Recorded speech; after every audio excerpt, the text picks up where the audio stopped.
neck and neck with Kent. I'm just gonna. Well, yeah.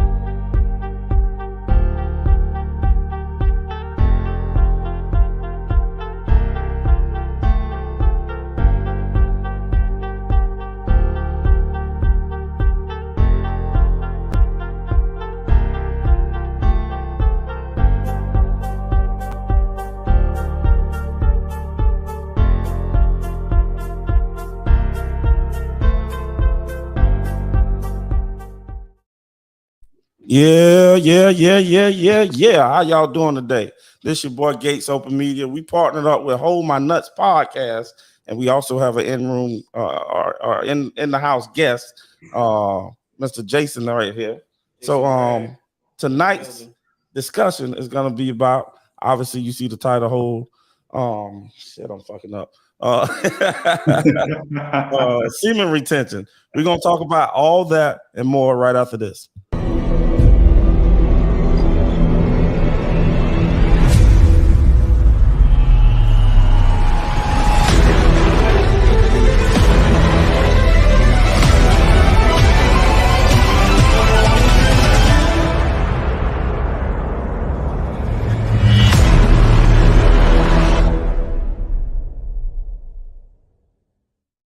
Yes, sir. Let's go ahead and get this thing started. So right off rip, I want to say I appreciate the brother right next to me, Mr. Jason. We've linked up so many times over the years.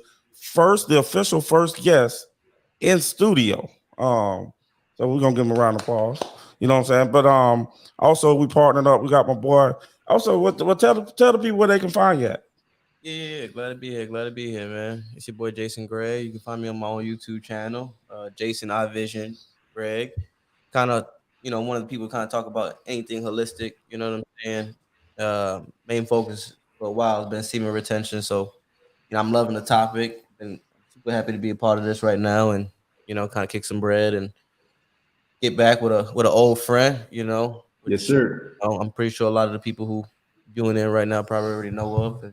Got one hell of a following, but yeah, man, I just kind of talk about growth. I'm young, I ain't gonna put my age on here. You know what I'm saying? I ain't that comfortable with y'all yet, but I'm just glad to be here. I'm gonna kick as many gems and and information as I can, and see if we get the crowd to really rock with us. And if you don't, it is what it is. It ain't for everybody, but we here. So bang boogie, definitely. And now we're gonna turn it over to a guy I went to high school with. We played college ball. I'm in college. We played high school ball together, Yes, football together.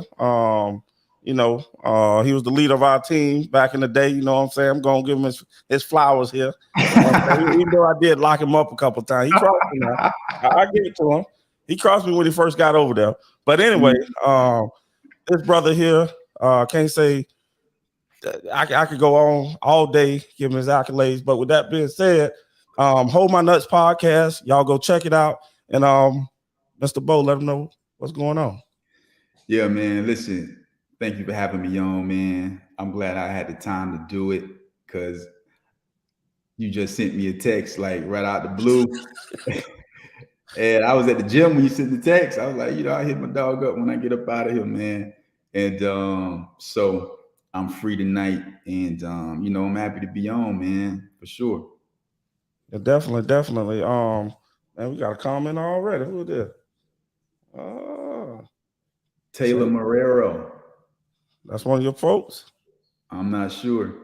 Me either, but hey, welcome to the show. Yeah, I think it is. Yeah. Well, I don't know, because my boy Dylan, that's my guy. Hey, appreciate y'all showing love, man, jumping on the stream, man. I know it was stand out, but they show love for the kid, man. I appreciate the love, man. Dylan, appreciate the love, brother. Definitely.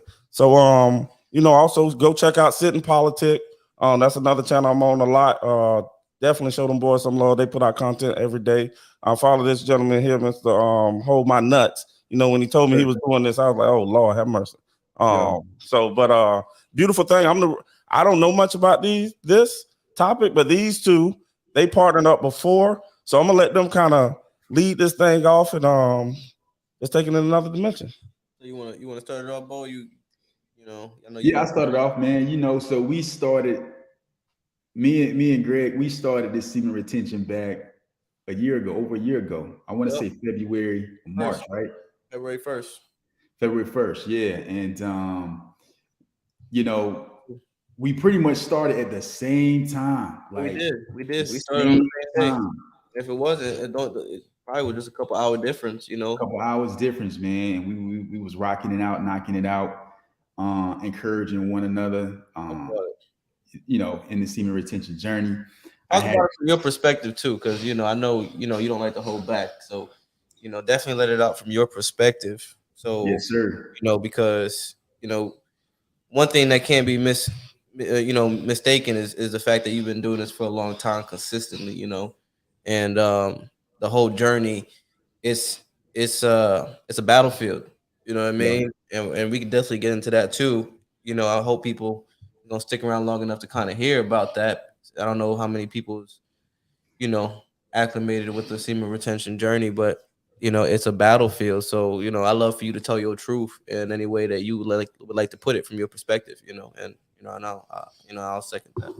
Yes, sir. Yes, sir. Well, just for anyone who's never been on, or who they don't really know what semen retention is. For me, it started out as a way to basically improve myself. I was tired of living a life that was just centered around sex and women. I was just frustrated, man. I was literally just frustrated with just like my whole day is just centered around this. My whole life is centered around this. And I just got to the point in my life. I was at a very low point, and I said, you know what? I'm about to just stop busting nuts. I know I'm sorry to interrupt you, but that brought me to your intro. You got to say the intro, Cole. You have to. Yeah. So the intro is, dang, put me on. I don't forgot my own intro, dog. Hold on, I got it. Hold on. But when it come back to you, just I got the intro. Don't trip. I got it.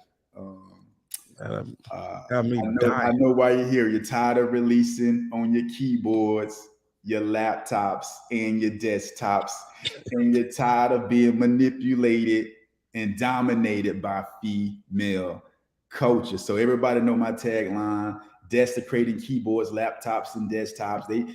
They know what that means. Watching porn, doing all that craziness, man, splattering keyboards, flat screens, plasma screens, desktops, rooftops, drop tops, black tops, letting it go, man, all willy-nilly, man. And so we coming to put it into that. Amen. Yes, sir. Yes, sir. Because it definitely gets messy. Yes, sir. So we got a couple comments. I want to. No, put the comments up there, man. Let the people be heard. And what's good? Who is this right here? Taylor Morero. I don't know how to say it. Hold my nuts to truth. You know what I'm saying? Spiritual warfare. From Taylor. Hold my nuts. Everyday King.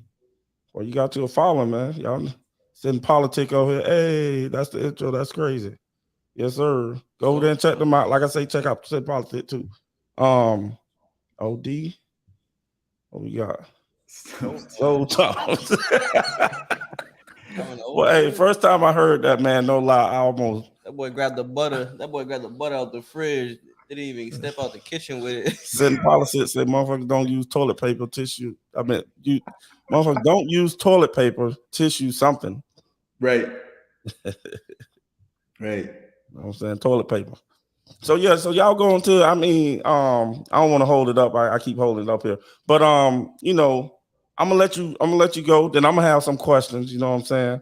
Sure. That I think some people want to know, that I even want to know. I think I asked you in your comments one time. So anyway, just go ahead. You was tired of busting on your keyboard, your laptops, desktop, man, just living a dirty life, man, having a dirty mind.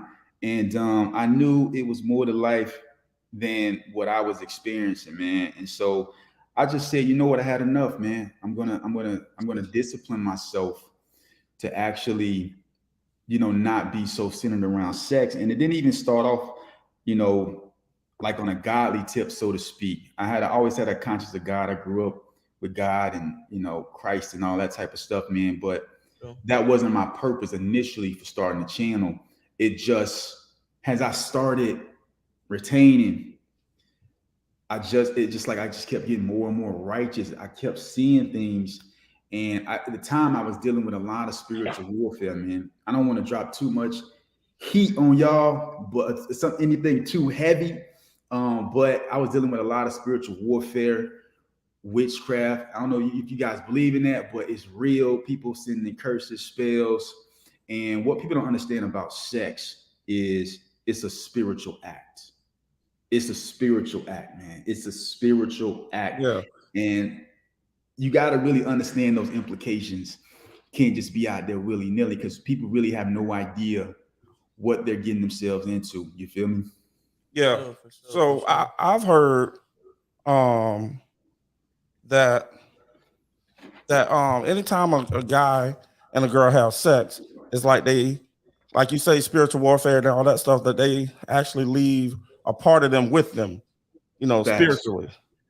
That's correct. So I thought that was crazy. I would more along the line say every time a man have sex with a woman, the man leaves a part of him with the woman. Well, yeah, that's what I'm. That is true. Yep.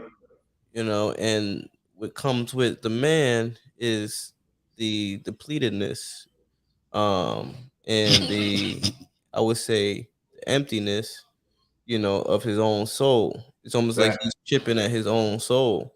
Now, to what extent of the direction his soul will tend to cultivate, you know, some of that information is still hidden, but it's definitely a one-way street. Because I'll tell you one thing, I ain't never felt better about fucking more hoes.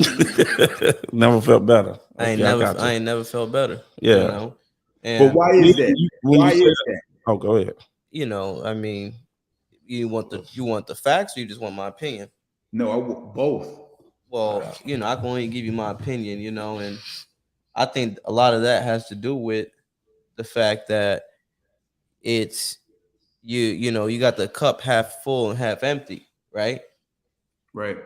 That's a figure of speech when we talking about motivation or being optimistic over pessimism. But when we talking about an actual cup, if you pouring it out, that cup is becoming half empty, not half full. So the more women you sleep with, or we're talking to maybe the whole idea of sleeping with your wife and all that, but the more women that you sleep with, you're not becoming half full, and it Man, just don't make sense. Right. You're by I all like means that. becoming half empty for sure. I definitely like that. I never heard it. Because they, in science, they always, is it half empty, half full? They want you to be optimistic I'm an and say optimistic. it's half full. But what you're saying is when you're dumping it out, it's becoming half empty, which then that makes sense. You know what I mean? When we're talking about that As now, far as being depleted, as far yeah, as it being a one-way street, I ain't never now, and I'll get into it, Bo, because I know the thing about Bo is, and I can't stop saying Bo ever since I got your name. I don't know what to call you. He the one that told me your name, so you got some spies. Well, out here really, that's doing still their not his job. real name, but I'm not gonna expose that. Okay, Right. Right. much appreciated. So, I know you've been through a whole nother journey than what I've been through.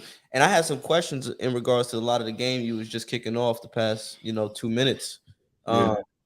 You talked about the spiritual warfare and, your connection with the Bible and things like that. And I got a question because I know what you're talking about, Yeah.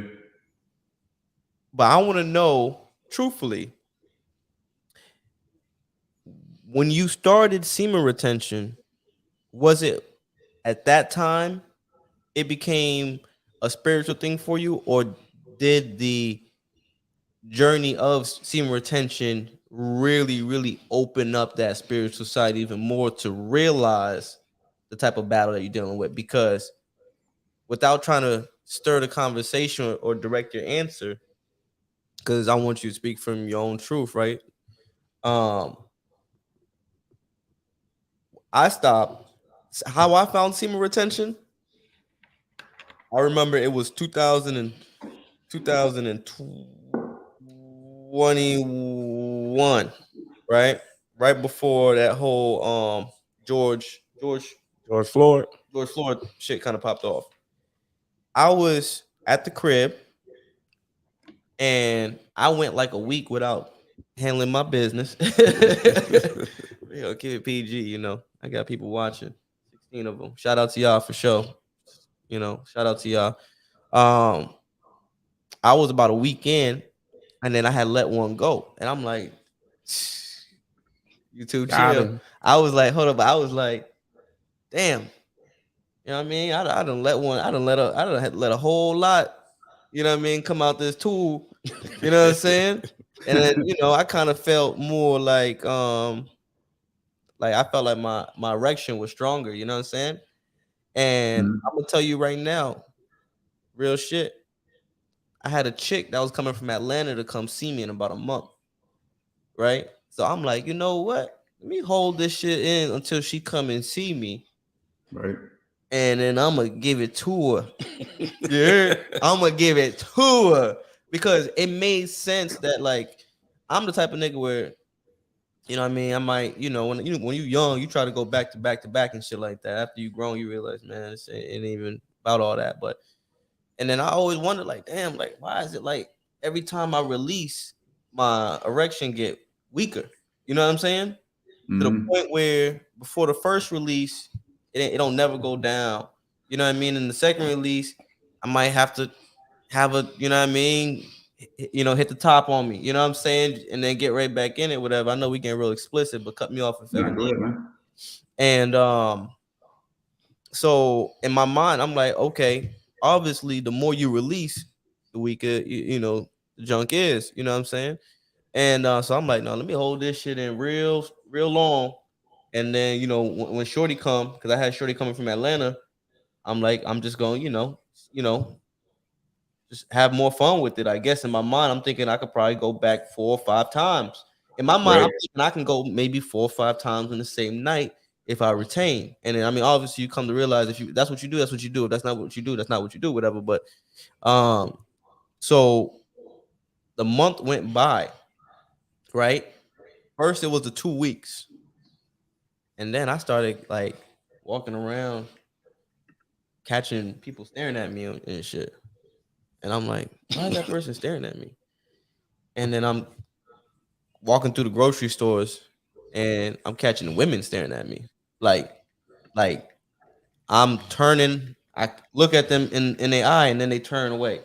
You know what I mean? Or I'm going through aisles and I'm catching people like peeking at me around the corner and things like that. And I I'm got like, paranoid. paranoid than a bitch. I thought I just smoked marijuana for the first time. And then I'm just like, what's up with this? What's up with this? What's going on? And then at that time I'm at work. This is where it really got freaky.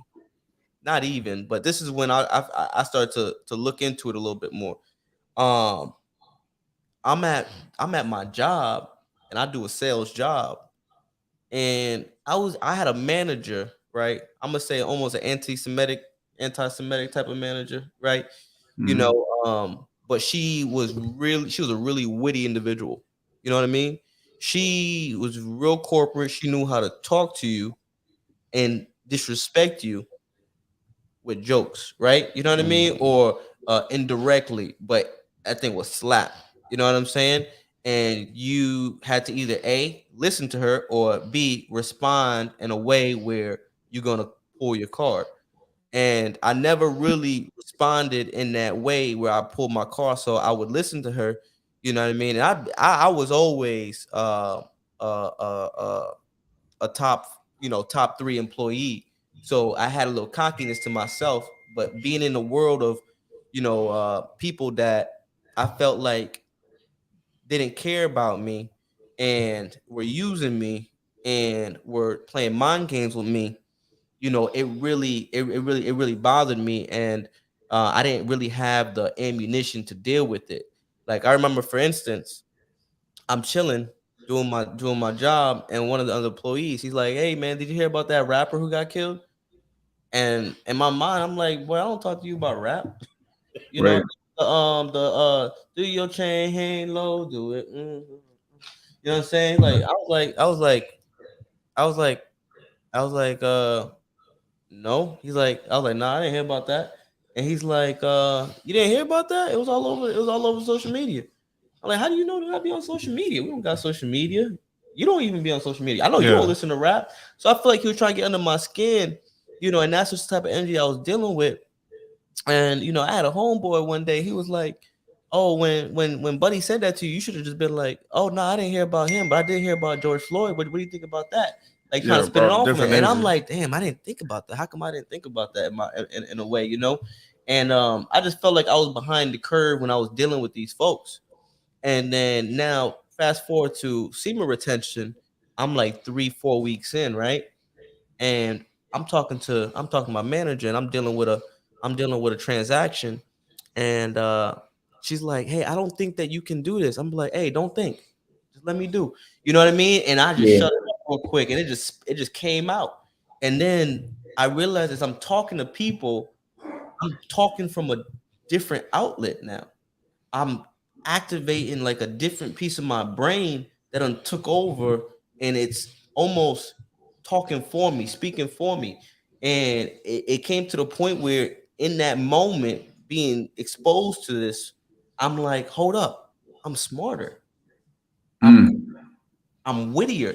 And then with me, I'm the type of nigga don't ask me to karaoke. You heard? Like I don't karaoke. I don't know lyrics like that. I don't sing songs. Like don't ask me to rap Big E or none of that because I'm just not. I don't really be, remembering the lyrics. And I always felt like I had a bad memory because I used to smoke a lot too. Yeah. I used to smoke a lot of weed. I've been smoking since I was 16. So I used to blame it on that. And then as I'm going through this journey, like around the same time where I'm starting to uncover, more brain power, so to speak, I found myself being able to dig deeper into my childhood thoughts. Yeah. Okay. To a point where I can reference, you can remember movies, songs, time periods into conversation fluently. It cleared up that brain fog, so to speak. To a T, you know what I'm saying? That's the thing. I don't want to talk. I don't want to go too much because I could definitely. I mean, I done had some experiences, moving on into future telling. You know what I'm saying? But I don't know. They ready for that. So, and then at the same time, I found this book called it was called Monks and Mystics as Regular People. Right? Monks and Mystics as Regular People. And I was given this book when multiple years prior when I used to live in Atlanta. So I'm listening to this book, Monks and Mystics. I'm reading this book, Monks and Mystics as Regular People. It goes off and explains how there are so many regular people in the world who actually have mystic and monk-like abilities. And as I was reading that book, I was getting so just connected to a different world to the point where I actually had a Kundalini experience. But like I said, I don't want to get too far ahead. Hey, I don't want to get too far ahead. Kundalini, what? Yeah, that sounds like cum laude. It's the serpent. It's the serpent. It's the serpent that Y'all dropping some knowledge on me because I don't even know. I don't know nothing about that. We're gonna slow it down for the viewers. Slow it down for the viewers. But I mean, anybody in that industry, or I ain't gonna say industry, but anybody in that realm may know that realm. Look, bro, look what Taylor. I'm gonna come down. So Sin Paul said, y'all ain't angry. Yeah, we're gonna talk about that. We're gonna talk about that. There's a lot of pros and cons. But I did definitely find, Taylor say make your thing a little bigger. You know what I'm saying? I don't know if that's a myth or a truth, but that's what he say. That's the truth. That's the truth. Yeah. Yes, that's the truth. that thing. No, I hear him. That's the truth. Let's see. Doobie. Did you have something to because I have a question, but do you have anything to? My question to you really was around did you become more religious to this aspect through the process, or did you find the process because you were so religious? You know, just coming from your truth.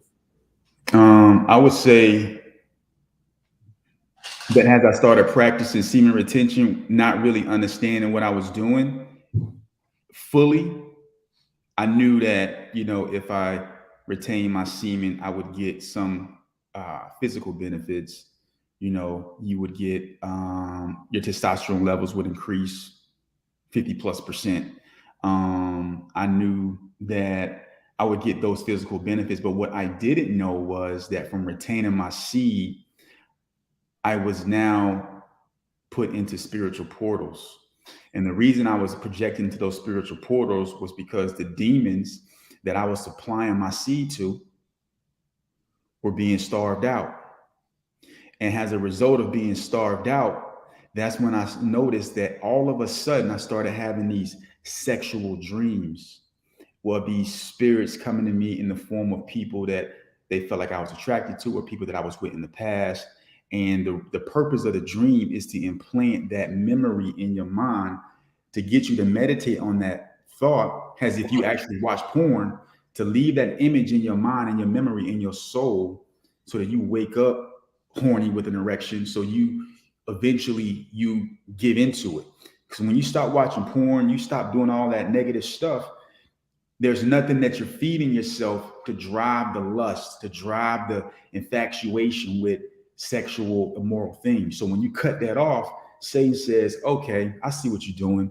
Let me infiltrate your dreams and let me put these sexual situations in there to try to heighten your level of sensitivity to lust, so you can actually spill that seed and I can get back to getting what you were supplying me with before. So to answer your question, I believe that the practice of semen retention opened my eyes up to the spiritual world, and I start understanding that now I'm in a fight, a real fight, and that I knew semen retention was really, really important, because if it wasn't, these evil spirits would be coming at me. And because of my background, religious background, I understood what these things were. And then that's how I begin to navigate, begin to research, begin to fast, begin to pray, begin to seek God. And that's kind of how I started. So, all right. So really quick, your boy Taylor say celibacy is keeping God's commandments. And going off of that, I kind of have a question, my main question. And then also we're gonna introduce this other guy on the screen. Y'all don't know him. He just been sitting there chilling. His name is Will. It's my homeboy down here. So Mr. Will, if you want to say something, jump on in. You got the floor. No, y'all boys give us some enlightening conversations, man. One thing I like to add with that is when you say about the semen retention, one thing I do, I mentor a lot of like young kids from the ages of like 12 to 18. A couple of guys come. I'm military also as well. And one thing I would tell like any young cat, any young man, I tell them that they really shouldn't date a woman until they at least have $30,000 in their bank account. They're sufficient, and they're mentally in tune with their spiritual being also as well. But you saying you're going on that long run, being celibate, that's a real thing, because your sense of enlightenment peaks so high when you get to that point that is unreal. I'm trying to get smart. I need to start this. Well, you married, bro. what the thing is, as a married man, That was my question. As a married man, you can practice semen retention in the sense of not releasing your seed unnecessarily. You know what I mean? We be so horny, bro. We be thinking about sex so much. We gonna try to get some top when she on that time of the month. We gonna try to do anything to keep them nuts flowing. You feel me? So, but if you can, as a man, you married, obviously you gotta take care of your wife. That's your responsibility.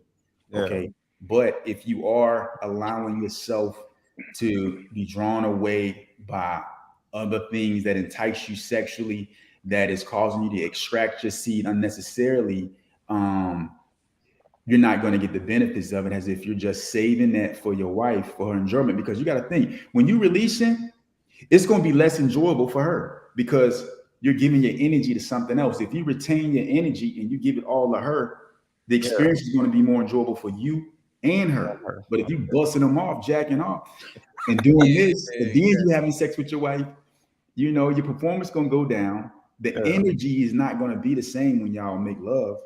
And the mental connection too. Yeah, it's gonna, you know, yeah, you're not gonna have that erotic feeling. When you retain, you feel more aggressive. Your fear of women goes away all of a sudden.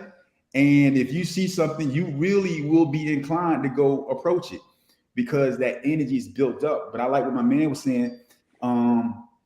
These young boys shouldn't be out here chasing women. They need to get themselves together and use that energy because it is energy, right? Yeah.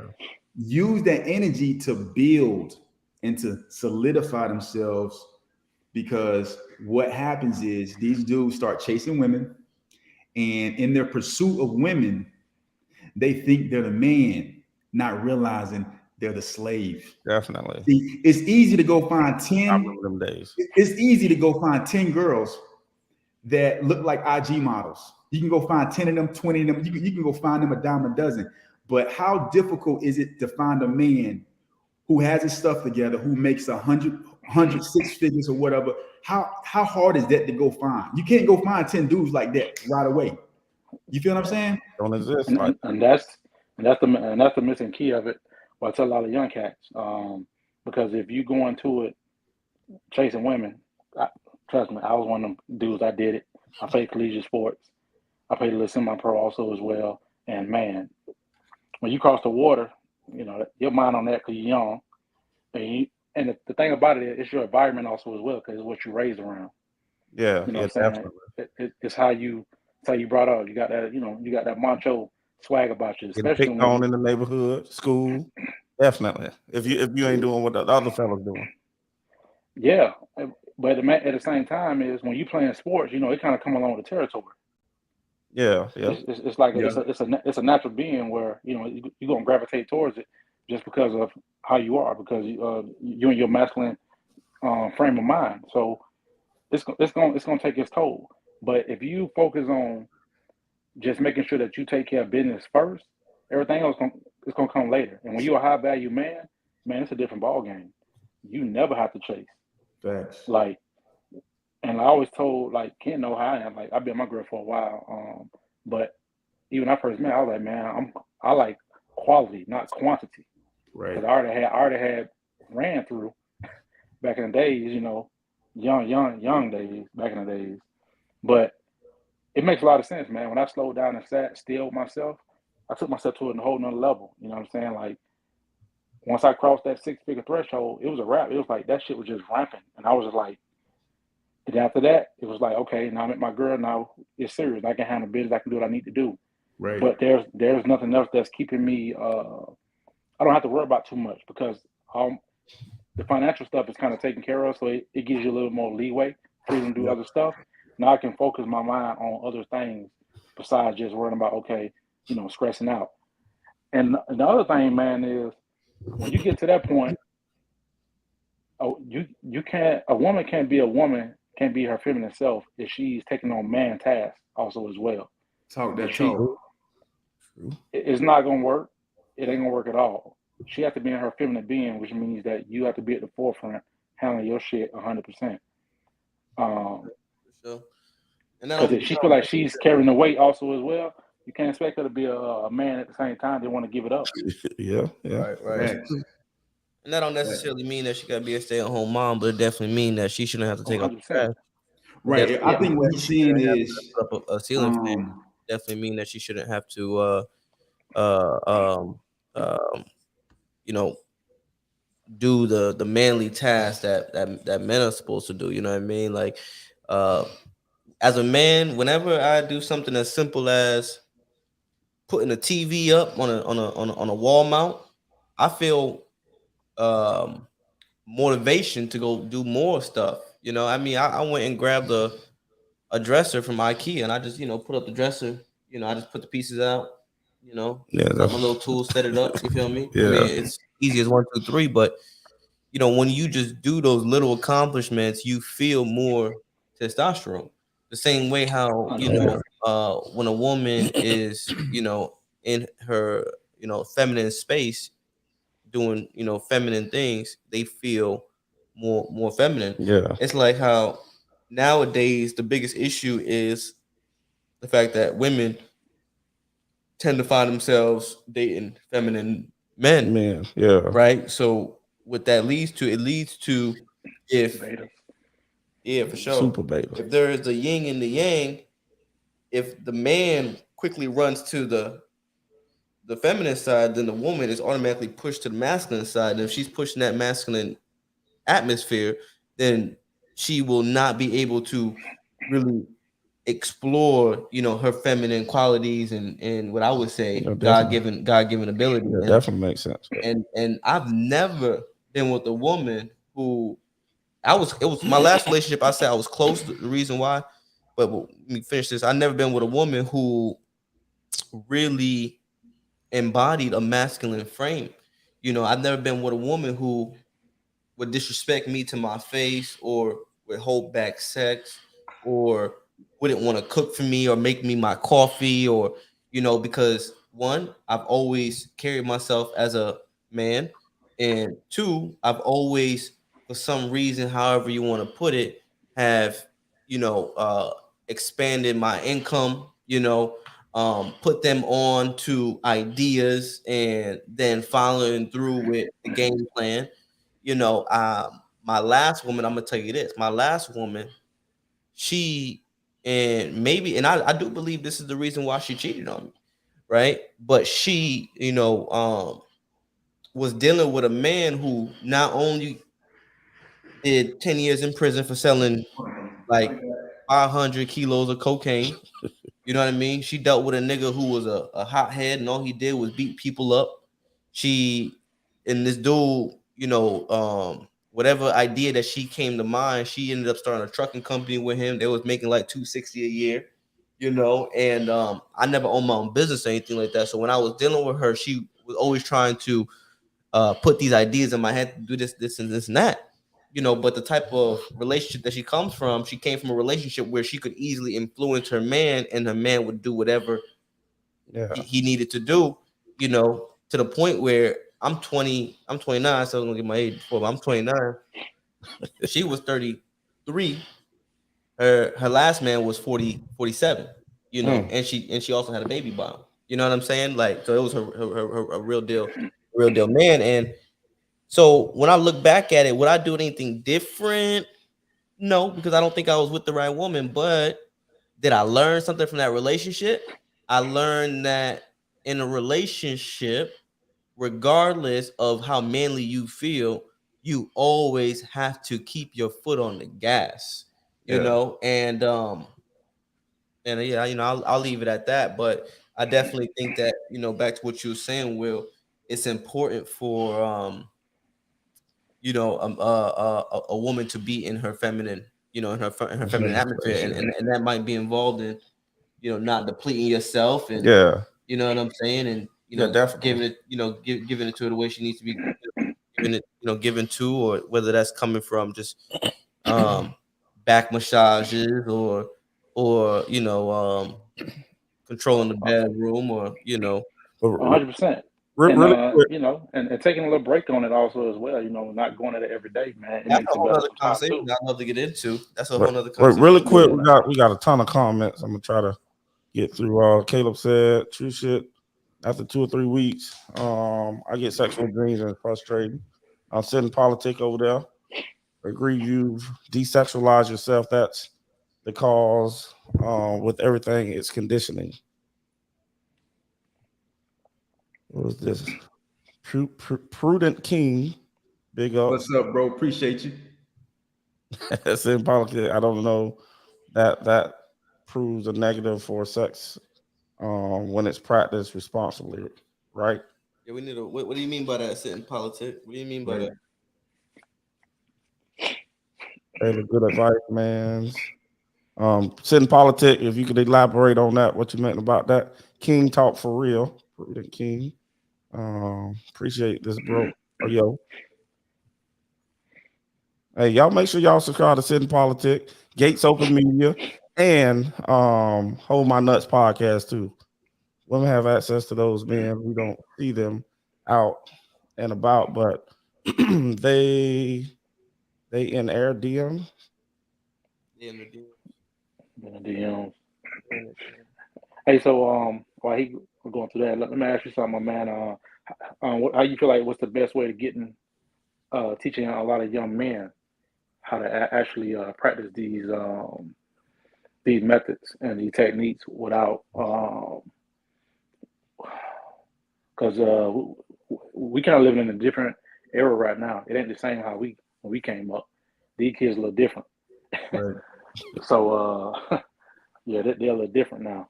So what would you think would be the best alternative for catching a lot of them, especially a lot of the minority, to help guide them in the right direction? It's gonna take a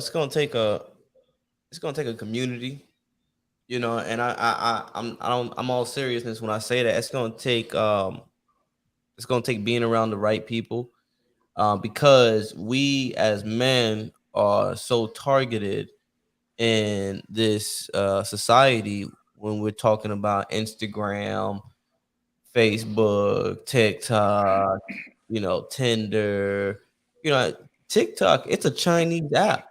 TikTok is literally set to destroy West America. You can't be watching the things you watch on TikTok in America and China.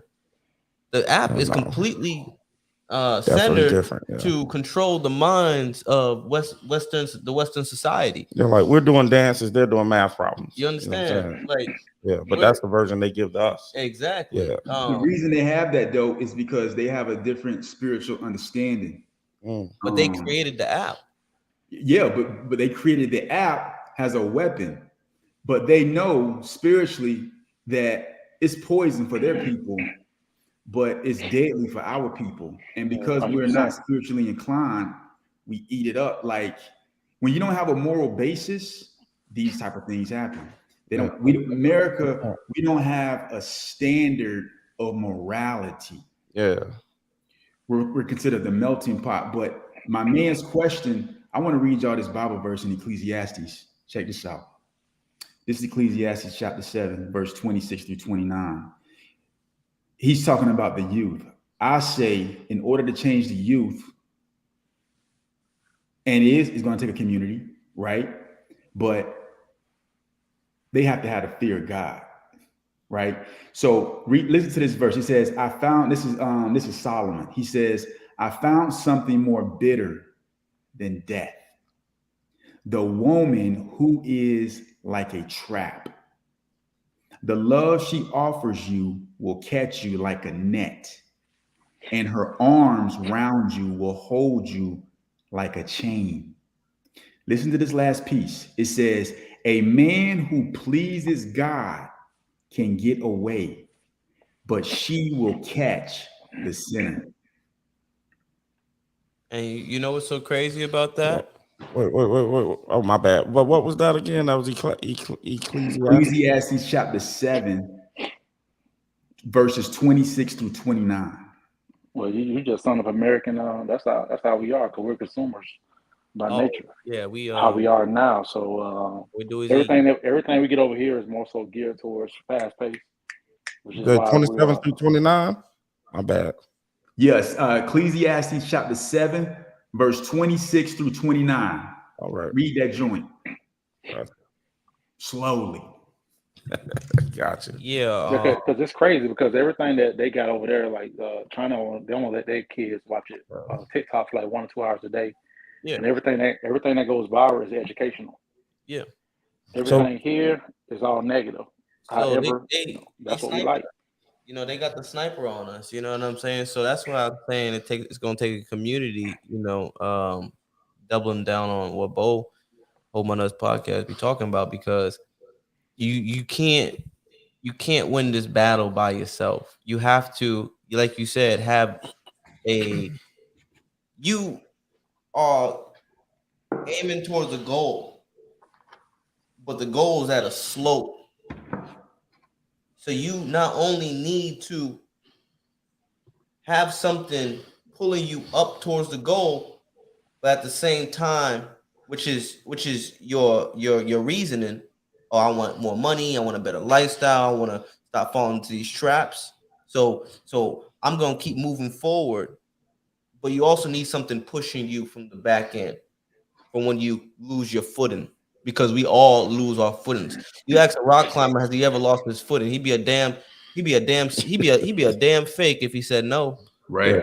You always gonna lose your footing. I guarantee there's rock climbers that had their whole life saved by the person who is climbing behind them. Yeah, the partner. Yeah, the partner climbing behind them. Yeah. You know, and what in this at this point, there's so many missteps and so many traps. You are going to get caught. I can't pull up my phone like without seeing some goddamn booty. Yeah.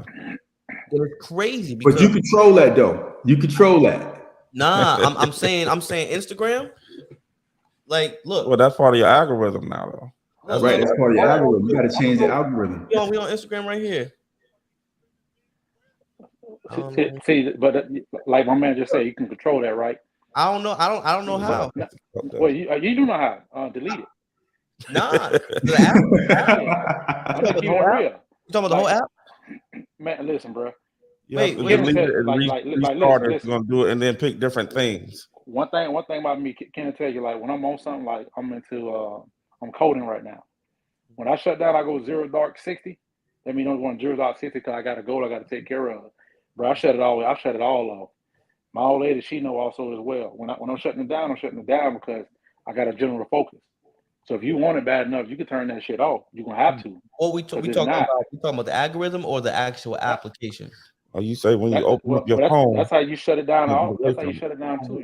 Sometimes you have to reset. What we shutting down? We talking about just like deleting the app, or we talking about Well, it's just whatever it is that's gonna cause you to fall. Now I'm reset. I'm against. I don't fap. Like I don't do that. I don't jack off. I don't jack off. I don't jack off. So I'm against that. You know. I'm not saying I never have now, but I'm just saying like at this point in my life, I've been able to get past that, right? But what I'm saying is for the average person, because you asked about the young fellas, you know what I mean? Yeah. Like if we at this point are having this conversation amongst each others, then we are past a lot of the the placements that a lot of these young folks are at, you know. So we almost would like to be called the exception without being so full of ourselves. You know what I mean? Yeah. But the young folks, the ones that you talking about saving, they getting sniped. Yeah. They're not deleting Instagram. They're not deleting Twitter. They're not deleting Facebook. The mass majority, unless they have a community of people who are not only deleting it altogether, but also constantly checking in on each other. Because let's keep it real, Bo. When I was on my semen retention journey when we first met, there was a lot of camaraderie between us that put us to this point where we're able to talk now as if we brothers, but we never even met each other. You know what I'm saying? Right. The camaraderie was very helpful. God. You know what I'm saying? Yes, sir. It sucks that I allow myself to fall victim to the succubus. You know what I mean? Because that's a whole nother warfare. You know what I'm saying? Will, when you have gone 60 days, you know what I'm saying, without releasing, but you got a joint who's tugging on you. Yo, you know what's so crazy? I ain't even I want to speak to that too. I want to speak to that because I've done some videos about that on my channel. And for a while, I didn't even really understand what is this. And it's the difference between urges and temptations. A sexual urge is a demonic influence. It's when you have a desire to bust so bad, you gotta hit her, or you got to do this. It's something that's driving you to the point to where even if you're retaining and you're staying away from it, the pressure on you is so heavy that it's only a matter of time before you give in. That's a spirit, right? If like when I had these urges, I go on a streak, but the streak is miserable because you're still constantly like under the pressure to release from this demonic entity. It wasn't until God gave me revelation from coming off of a fast, gave me revelation and said to me that when you masturbate, when you have sex with random people and you just getting it in, right? Your seed is being placed on demonic altars. This is when things get real deep. It's the reason these spirits want you to masturbate. It's not just for the pleasure of seeing you do it. They get something from your semen. Spiritually, you get depleted. I mean, physically, you get depleted, and spiritually, you get depleted, but they get empowered by your seed. And it wasn't until those spirits were cast out of me that the urges left. I'm talking about urges. And you remember I did videos about urges, and I used to say, I had these urges, but I'm overcoming them. But these urges were spiritual entities. When those spirits got cast out of me, I no longer had the urges. It's been almost a year, no urges. But what I do face every day, is temptation. Everyone's going to face temptation. Let me ask you a question. Face temptation. Separate from the urges, no homo, but do you still get the unexpected erections? Yeah. Sometimes I be in church and I'm getting a goddamn erection. That's because of blood flow. That's blood flow. That's just, you know what I'm saying? You crazy. I be like, nah, tugging on your meat. You feel me? That blood flow is going to be built up, and don't have a great diet with it. Don't eat like a really good diet and be retaining. Your blood flow is going to be immaculate, right? When you look at the landscape, and this is how you know masturbation and all these different things are demonic. When you look at the landscape of porn, TikTok, Instagram, OnlyFans, all these different avenues that are in place to weaken men, right? They want your semen, they want you emotionally connected, and in return, they're gaining billions and billions of dollars, right? Billions of dollars.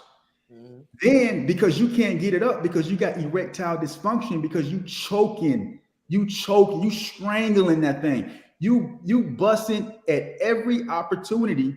And when you get a real woman or you go to your wife, you cannot perform. You got to go, what they provide you with? We got these ED pills for you. You take these ED pills, it's going to supplement what you wasted on a sock, on a desktop, keyboard, laptop. Stovetops. Yeah, stovetops, right? So supplements are meant to replace what you wasted away through not being disciplined. So I cats go to the gym, they want a pre-workout, right? Because that blood ain't flowing. They want something to pump them up. But if they had a balanced diet, if they were disciplined, if they ate the right foods, they wouldn't need as many supplements as they do. And that's how people get in trouble, because they supplement. The ED pills are supplements to what your body should be doing naturally. Now, as you get older, obviously you ain't gonna be popping back like you was when you was 19, 20, 25, you feel me? So if you gotta go take your something, go do your thing, you feel me? But you won't need it as much as the man who's just constantly fapping away. Yeah. And here's the thing, man, about sex. People really don't understand the deep mystery behind it. It's a real spiritual connection with whoever you releasing in. Right. Y'all connected in the spirit. You're really connected. Right? And the got some powers. You connected, bro. Let me run through a couple of these comments real quick. Also, Sim Politic also, we'll come back to that. I think said y'all don't feel happy and motivated when you take your kids to the park, for example. That's a different type of happiness if you just that's me. But y'all can talk about that in a minute if you want to.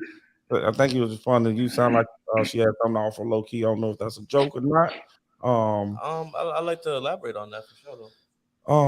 Will you get erectile dysfunction? I've had the impression that you don't get to use. You lose. That's You false. don't. That's You lose what you don't use. It's a setup. It's a setup. It's ammunition. It's ammunition for the sniper. You know what I'm saying? It's pretty much saying use it. And but in all actuality, when you hold it, you know what I mean, that thing potent. Jason says you have to get it out. Caleb, Jason, no way, bro. Now you get even harder, faster, longer erections, everything. And I want to ask, stop looking at the booty. I want to ask Bo. Nah, the booty too crazy. Yeah, I gotta ask Bo. Like, it's the succubus nature, to want your seed. And we got to respond to these comments, man. And while Jesus lived celibate his whole life, sinless.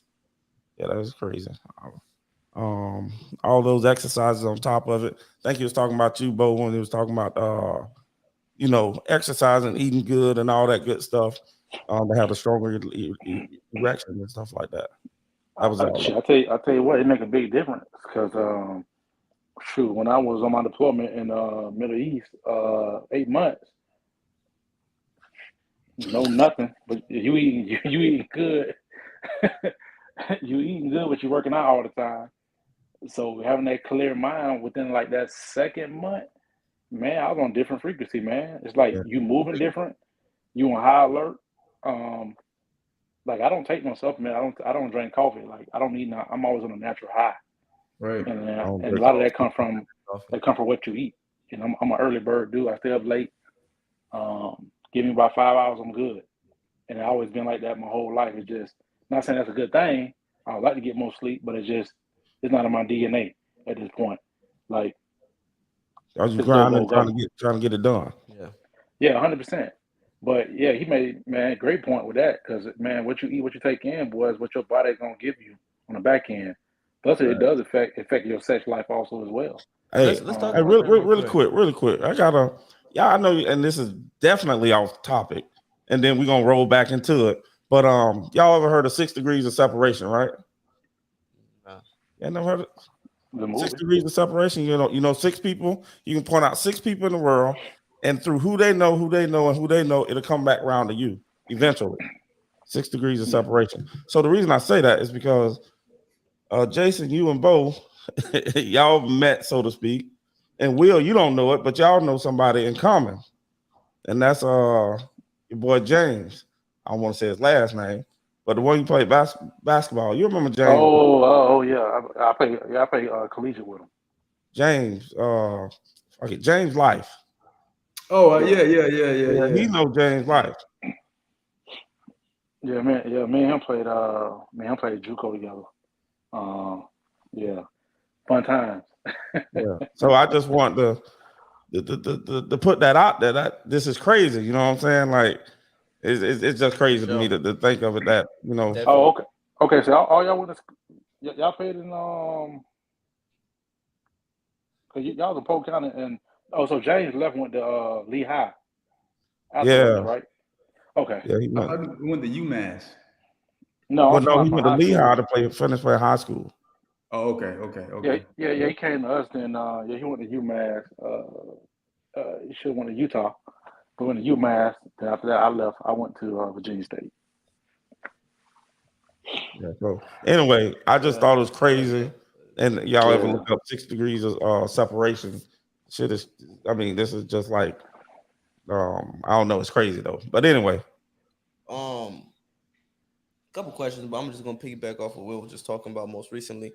So I'm curious from the panel, what do y'all eat? Because what do y'all eat? Well, me, I eat damn near anything. I'm trying to tighten it up right now. I ain't gonna lie. Okay. Cause you see me, and Will be calling me. Will be like, "What the fuck? Bro, what the hell you doing at the gym at 12 o'clock at night, man? I'm trying to get this podcast right." We was in there. That's when we linked up. You wasn't in there. We probably would have never seen each other. We re-linked up at the gym at like 1 o'clock in the morning. I'm trying to get it back right. I ain't gonna even lie. I eat just about anything, but I've been calming it down here recently. And then, matter of fact, not to throw them a spot, but I just ordered Factor, which is a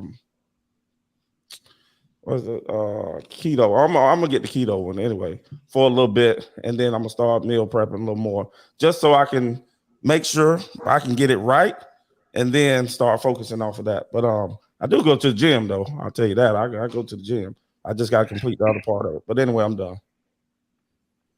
Yeah, I be getting his ass on homo. Got to. Hey, so what you eat on, Will? Oh man, Tell them what you don't. No. Well, yeah, I know. Like mainly, I eat most of meat wise turkey, a little chicken, everything else vegetables. I don't eat no red meat, no beef, no pork. That's mainly my stuff right there, man. I like a lot of veggie stuff, man. Like when I get pizza, it gotta be a veggie pizza. I can't put meat on it. I got like this a while back. I don't drink. I probably haven't had a drink since like 2005. That was like in college days. Yeah, I don't drink either. Yeah, Kent don't drink either. But yeah, I don't know. I didn't have a taste for it no more after I did so much in college. It's just I didn't have no taste for it. And trust me, you are so much more clear-headed, man, when you don't have none of that stuff going through your body. Feel better. You know what I'm saying? I have so much energy. I don't need to rest as much as other people do. But yeah, man. Smoothies also as well. I do a lot of smoothies for lunchtime. Bananas, a lot of fruit. Yeah, man. I got into eating hummus real heavy when I was over the Middle East. I didn't eat it before I left, but went over there. They had a lot of different ways they had made it up. It was very authentic. So I got into that, eating hummus, and nah, man, I'm a foodie, but I want to stick to those certain categories. Yeah, man. For me, fruits, vegetables, and meat. So I eat a lot of steak, ground turkey, eggs, avocado. That's a go-to meal for me. I don't eat a lot of carbs, man. I don't eat a lot of processed food. I really cut that out almost completely. So, like No fast completely food. cut off carbs. Almost. I mean, sometimes you can't help it, but my carb intake is very, very, very low. That's So good. it's kind of like a keto, but carbs slow me down, man. I'd rather burn my energy off of the fat that I have, as opposed to carbohydrates that turn the sugar and it burn that. You know what I mean? I want to burn my own fuel, so that's why I eat meat, lean meat, and fruits and vegetables, dog. That's it. I do like my man. I do a smoothie every now and then. How many times a day you eat? I keep the carbs low because the Carbs ain't heavier about you shit. eat, it slows you down. Like, because your body has to digest it, right? The lighter you are as far as the food intake, like my man said, the clearer your mind is, you're more spiritually inclined. Your spiritual inclinations are also tied to your diet. What you're able to perceive, what messages you're able to pick up. That's why when you fast, you're just on high alert, because your body doesn't have to process all of that other stuff. It can really just focus on running efficiently, and then your mind is just clear. Your spirit is clear to just hear what God has to say to you. Yeah. Okay. And real quick, everything. Yeah. I got my game up. So before y'all work out, do you eat before you work out, or do you like eat on empty stomach? I mean, I eat on empty stomach. So I wake up, I get up at like 5:40. I go to the gym. I work out to like 8:30. I start at 6:30. I get to the gym by 6:30. I work out to like 8:30. And everything's on an empty stomach, and I do cardio, do like 30 minutes of stair climb after I finish working out. And I've been burning heck of fat, like really leaning out. And then around maybe 12 or so, 1 o'clock or so, that's when I eat. But I don't eat heavy. You feel me? I eat light. You know, if I'm gonna eat a big meal, it's gonna be when I finish my task for the day. Gotcha. Yeah. If I eat a big meal, how I eat late like is that big 4:30. meal though? Dylan said low carb diet is hard. Been trying to cut it out. Me too, Cole. I feel you. You just got to get past that initial stage. That initial stage is gonna be tough because you're used to it. 5-8. I've done it before. I mean, I've gotten down to 180. I can't. You know what I'm saying? I've done it before. I know what to do. I'm bulking and all that stuff. So I'm bulking. Get a boat. I'm trying to suck all this fat out of it. I'm trying to suck the fat. I'm trying to suck it out. I ain't gonna lie, man. If you used to eating carbs, man, you gotta go at least the 4th or 5th day, because you're gonna be real groggy. Yeah. You're gonna be real groggy. But once you make it over the 5th day, I'm starting Sunday. No carbs, 5 days. All that built I'm up. going 7. All that built up. Or 8, Sunday to Sunday. I'm trying to tell you, I can't start tomorrow. I got a birthday party tomorrow, but Sunday, baby. Starting no carbs, Cole. What's up? You ready? Hell nah. Fuck all that. Yeah, them carbs. I eat carbs. I feel it right. 5 minutes. I feel it. No lie. I already know carbs. If you're gonna eat carbs, you got to control the portions. Forget it. I don't try all that. I just fuck them. I don't try all that. Hey, one more bite.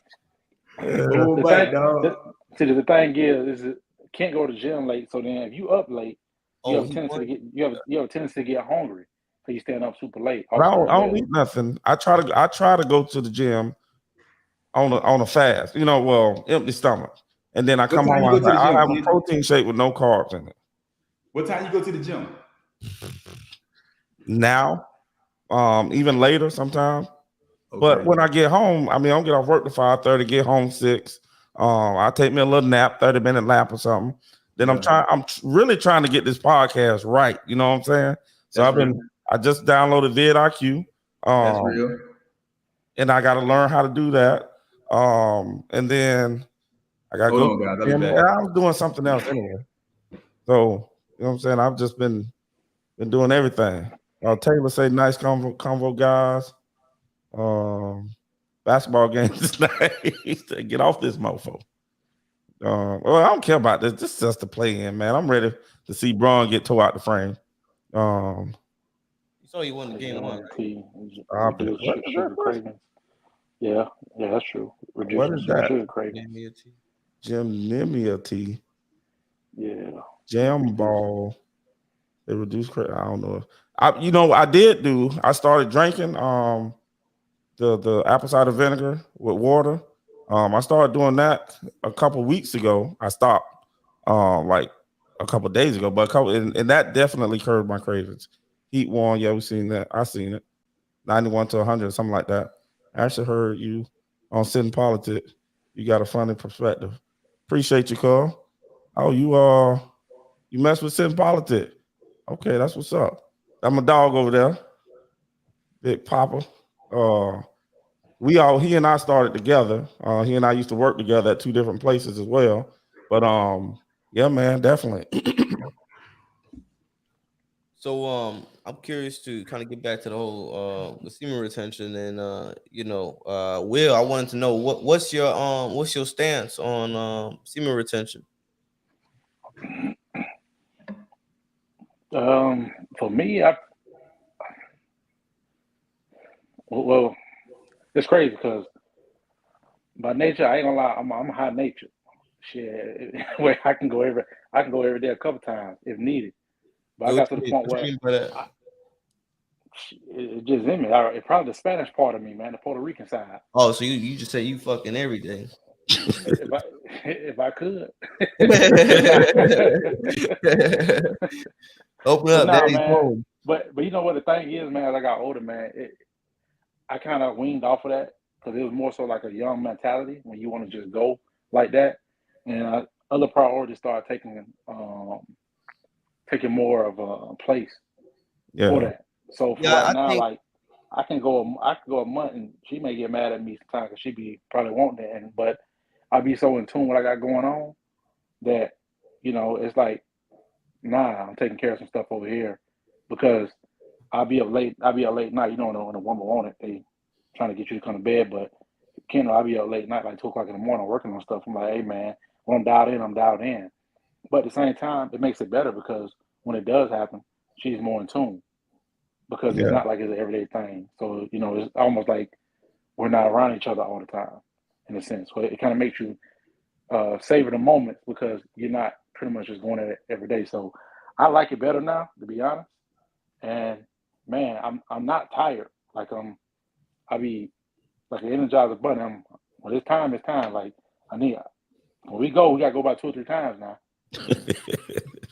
yeah, I think because there's a special throne built for uh not only the man who follows the path of his purpose through semen retention, but also yeah, the man who finds the retention of his semen through following the path of his purpose. I think that's more what Will's talking about. Like he's not thinking about semen retention, but through his purpose of getting the bag, building the work, and kind of living to the standard that have grown up to admire within yourself. You have been able to withstand releasing what I mean, releasing your seed and coming to find the benefits of it Hold on. through little through little achievements where kind of like you said how sometimes you'll put your head down and you just going crazy with the business and then you just happen to what I mean dip into the fountain of youth and then you come to 100%. find out like oh it's even better that way because I think for me yeah, I talked about how I came across student retention, but at the same time, once I figured out what it was and I started to have more of an understanding, like of the succubus and the nightmares and the way the world treats you or the lens that you kind of are able to peek through when you are on an intentional semen retention journey. Um, I realized that I was an addict. You know what I'm saying? I was a, semen releasing addict. You know what I'm saying? Whether it was videos or whether it was just me, trying to, you know what I mean? Clap up some drums. You know what I'm saying? And it's definitely a different type of warfare for I would say myself as to what I would think it is for other people. Just looking at it from my perspective, because I definitely like for instance, you saying y'all saying delete the app, but I'm a personal trainer, and Bo know that. Bo know that I'm a certified National Academy of Sports Medicine personal trainer. So that's my direction. And if you Gotcha. look into anything in regards to fitness on Instagram, you're gonna see booties. You know what I'm saying? If you take care of your body and you in the gym and you promoting yourself, you're gonna be around that type of energy. But it definitely is a lot of pros that come good that comes with the bad, because I feel like I'm I'm on a battlefield every mother trucking day, every day, and it has nothing to do with the booty. I want to get back into it with because the booty do be attacking you, cuz. But I feel like I want to talk to Bo about this. Bo, like because I know you talk about spiritual warfare, but and I haven't really been on the YouTube like that to watch your videos and see where you at. You know what I mean? And I know you killing it. You know what I mean? But like, what about the experiences you even have with other men? You know, prefer specifically men who deplete themselves. Have you felt any type of negative energy from these people?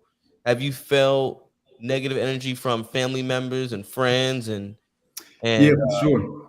you know, talk about that because I don't think that's talked about, you know, enough. Yeah, I gotta use the bathroom. You gotta use the bathroom. Really right behind us. I know where. It's right. Yeah, go out there. Right, literally right there. Want me to wait until you get back to answer that question? Yeah, I'll be right back. All right.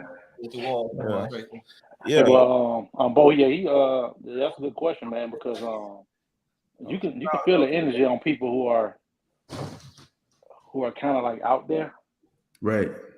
You can definitely feel that energy. And to be honest, man, sometimes when some dudes be like that, you can feel it. It's a turnoff.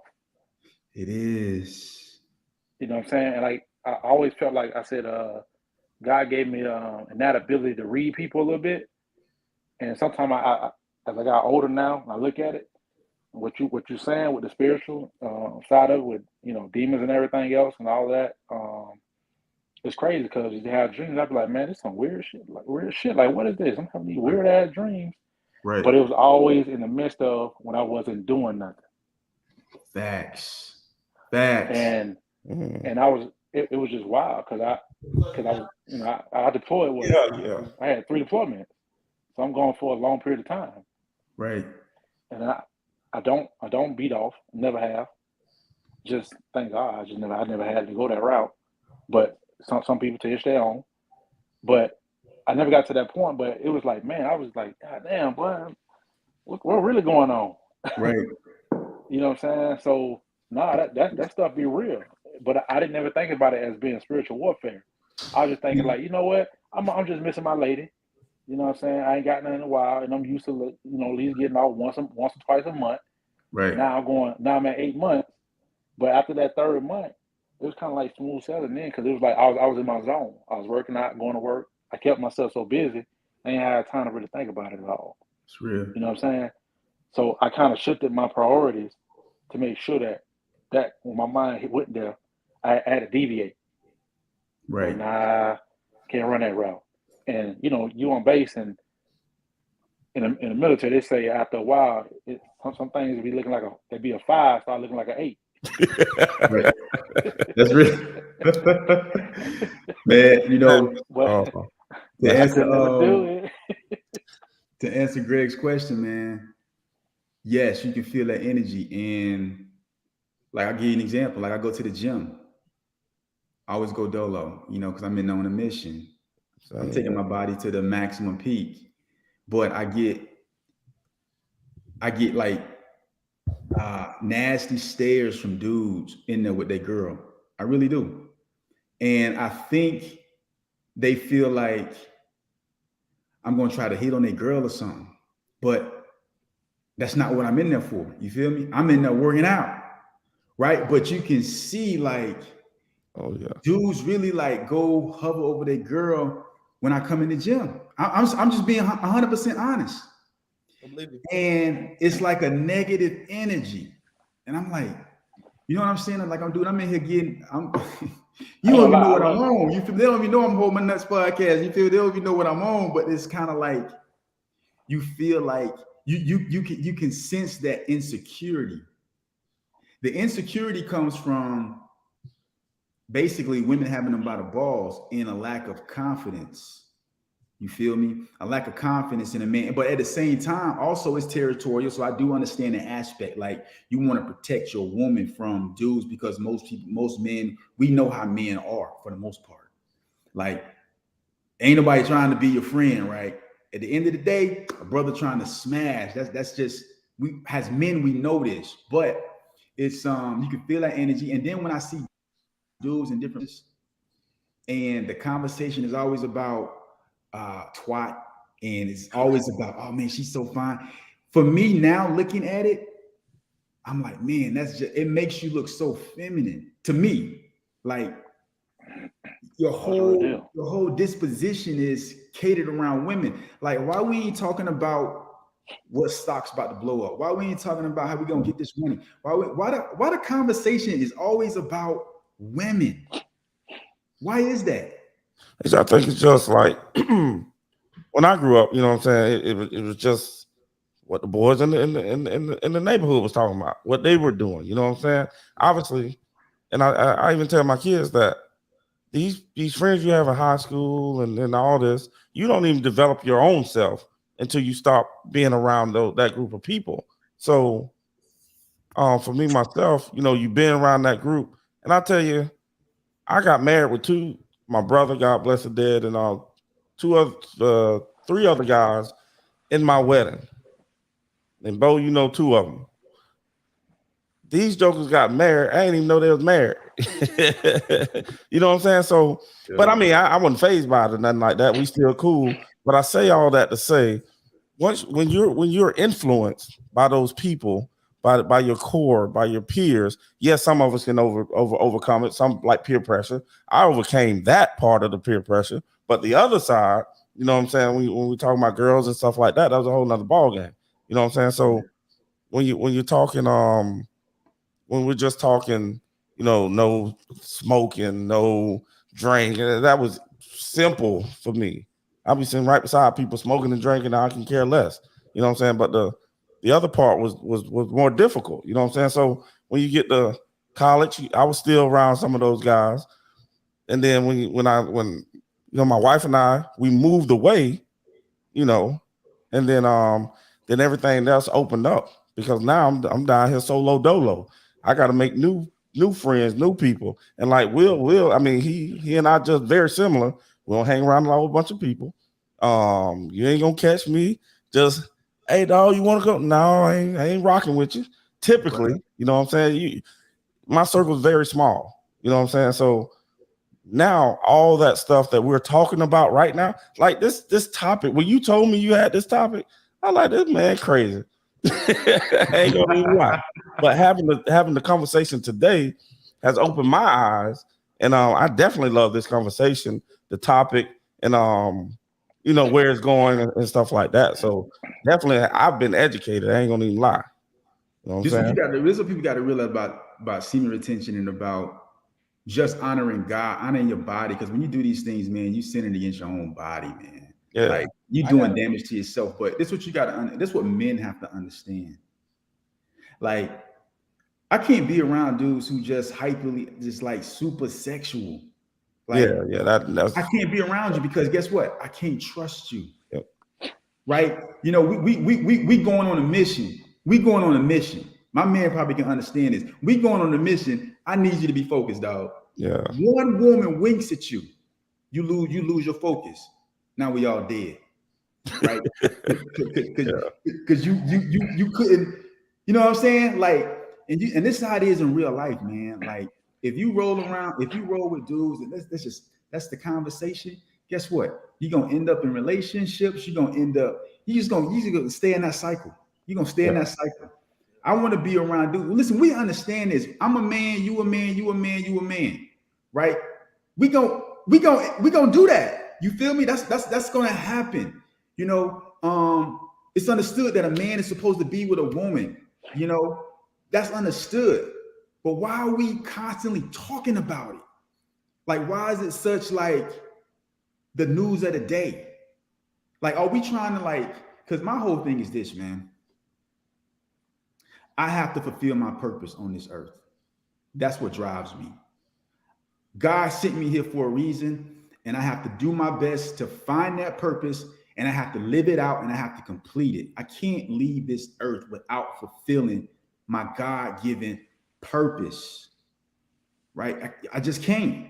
You know what I mean? To die chasing girls your whole life, that's a dishonorable death, bro. The chat going crazy. Yeah, that's a dishonorable death. Hit the chat, and then boy, I got a question for you. Retain game watching semen retention videos keep me going. Personally, it's motivating and could be the answer for a younger generation. We talked about that a little earlier. The younger folks, good looks could be a gift and a curse, definitely. That's how it's black. Being pro our manhood is the truth. Having sex. Yeah. In fact, I've seen Kent on Sitting Politic Hotbox. Yeah, but I one thing about me though, you see me on Sitting Politic. Now, I mean, those boys be over there smoking and drinking, and I'm in there chilling. Come home smelling like nothing. But Look, I mean, but Can't do it. huh? let me add this, man. Let me add this piece. I forgot to add this piece, man. But I always stick to my God frame when they be trying to switch stuff up on me. Go ahead. If you can't control your sexual desires, not only will you be subjugated to women, but the worst part is you'll be subjugated to men. Oh Lord. You will be you'll be a slave to a man because he'll understand your weakness. If I know this joker, he can't go 2 seconds, right? If I'm plotting and I'm scheming, I'm just gonna send a woman his way. I'm gonna send a woman his way, and he gonna get blinded. He gonna get distracted. Next thing you know, you taking the dirt now because you don't have eyes to see. You don't have spiritual eyes to see. You live your life based off of impulses instead of insight. You understand what I'm saying? As men, we have to have insight. I have to be able to see a woman come. I see women come to me all the time, right? But I have insight. I know this ain't good for me. It ain't good for me. I can see it coming from a mile away. And what happens is when you start to retain, guess what? You start to get those dreams. And if you continue to fight and not give in to those sexual advances spiritually, physically and spiritually, guess what happens? Your level of temptation rises. Now, what the devil starts doing is he starts sending women in your peer view. Now they're in places and situations you find yourself in, and these women are letting you know it's yours for the taking. Just like going to the gym, bro. Whether you live 185 pounds, that's your max, or whether your max is 405. Guess what? The 185 is still heavy. Yeah. It's just as heavy as the 405. The only difference is the dude who could do the 405, he's stronger. So he can carry more weight. Right? So spiritually, as men, we have to grow in our strength, right? So we have to get to the point to where the temptation is still there, the fight is still there, the struggle is still there, but as we continue to discipline ourselves, trust God, and elevate, the temptations will get bigger. But at the same time, we would have become stronger. Yeah. I gotta ask you a question, Bo. Because you speaking some cold hard facts. You know what I mean? So amen to everything you're talking about, man. Can we hit one of these sound bars? There you go.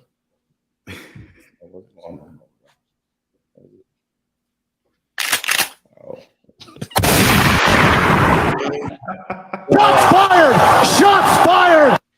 That's what's up. Bang bang boogie. Bang bang boogie. Yeah. But, I gotta ask you some questions, man, because we got a lot of people. We got a lot of people watching. We got 18 people watching, and I think some people can resonate with this question. I'm gonna let you ask you a question, but I think I mean we've been at an hour and a half.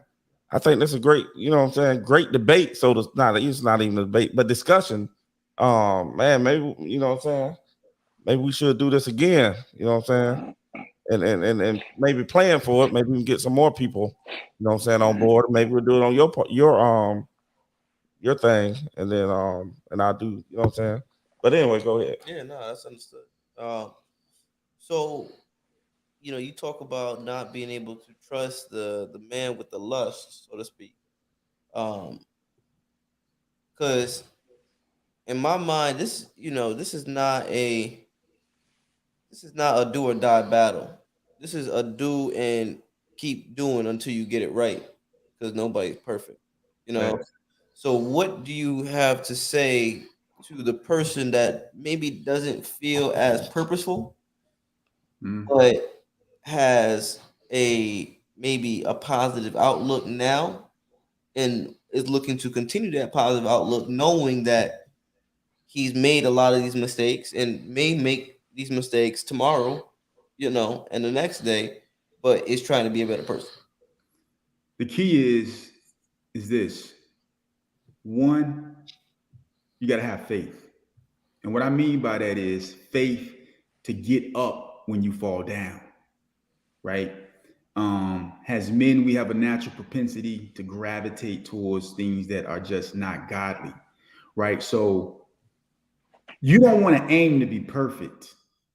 You want to aim to put your faith and trust in the Messiah 100%, because he is the one that's going to keep you from falling, right? When your faith is not in the Messiah, what happens is when those situations arise, you put your faith in the flesh versus putting your faith in the Christ. The Bible says that he who sows after the flesh is going to reap death, whatever that is. So if you eat cheeseburgers every day, you're going to sow fat. You're going to sow cholesterol. You're going to sow, that's what you're going to sow. If you sow lust, guess what? You're going to reap from lust. But if you sow from the life source, God going to take you there. And it won't be your own strength that gets you over the hump. It'll be his strength. But you got to be able to put that faith and trust in him, that when you're in that sticky situation and it gets hard, boom, you got to trust in him. And the Bible says that he'll provide a way. So understanding that you're not perfect, you ain't gonna never be perfect. That's just what it is, right?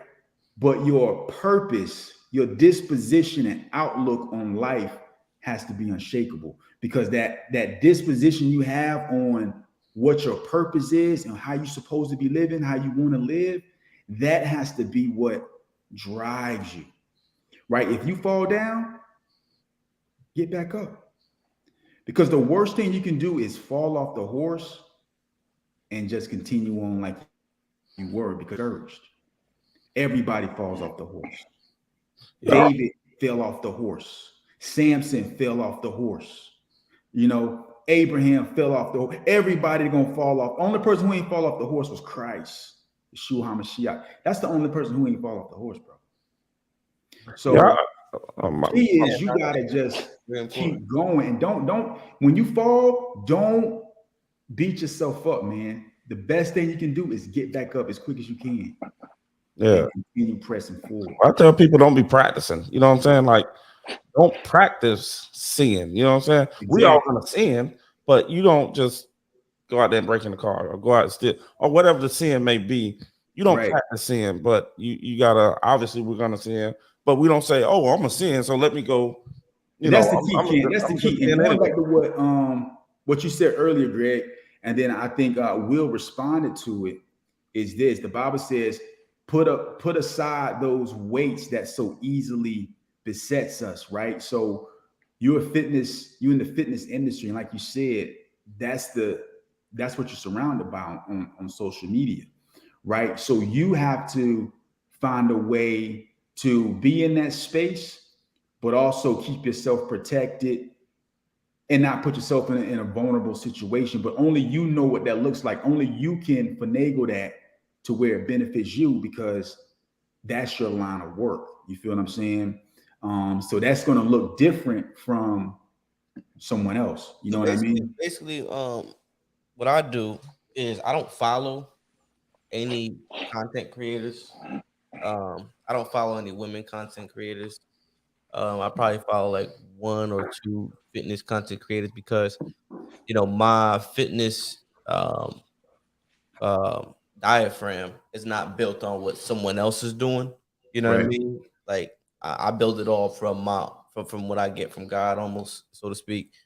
And that helps. Like if I went down my feed, which is crazy because now Instagram, you go down your feed and they'll add things that you don't even follow, and it says follow here. I hate that. That's stupid. But a lot of it is like, dear God, today I woke up. And you'll get a lot of stupid stuff sometimes. It's really the bullshit, like the reels. You know what I mean? That kind of get out of character. But so yeah, so I don't, and I barely follow anybody, on it. I follow 461 people, and a lot of these people are my classmates, friends, things like that, and they don't even post anymore, things like that. But like all those, like back in the 2019, 2020 days where we found all these content creators. Yeah, I don't do none of that. I don't even follow rappers anymore. You know, that helps. It's really just the reels that are getting, you know, a little out of control. But you know, what do y'all think about? And I know, Will, you talked a lot about, you know, not being with a woman until you make about 30,000, and I think there's so many reasons as to why that's important, because as a man, you gotta take care of yourself for one. um, Meaning that no one else is gonna take care of you. I don't give a hell, you know, how good you look as a man. You know what I'm saying? I don't expect no chick to want to bathe me if she find me on the side of the street, sick, skinny, begging for change, hands dirty. You know, you flip the script and it might be a little different. You know what I'm saying? I know some dudes that'll, you know, pick up a chick standing next to a trash can. You know what I'm saying? For the past 5 days, but you know, so I know you talked a lot about focusing on your bag, you know, especially for the young cats. But what you know, to kind of switch the page, you know, what would you guys, what kind of advice would you guys give to someone who is looking for a good woman, or you know, just the right woman? Um, if you're looking for a good woman, man, if you really, for me, when I did mine, man, I had to step outside my flesh and step into the spirit and let that be my guide and beacon, because I was running down on women all the time, and I was never the type of person who would put my all into a female like that.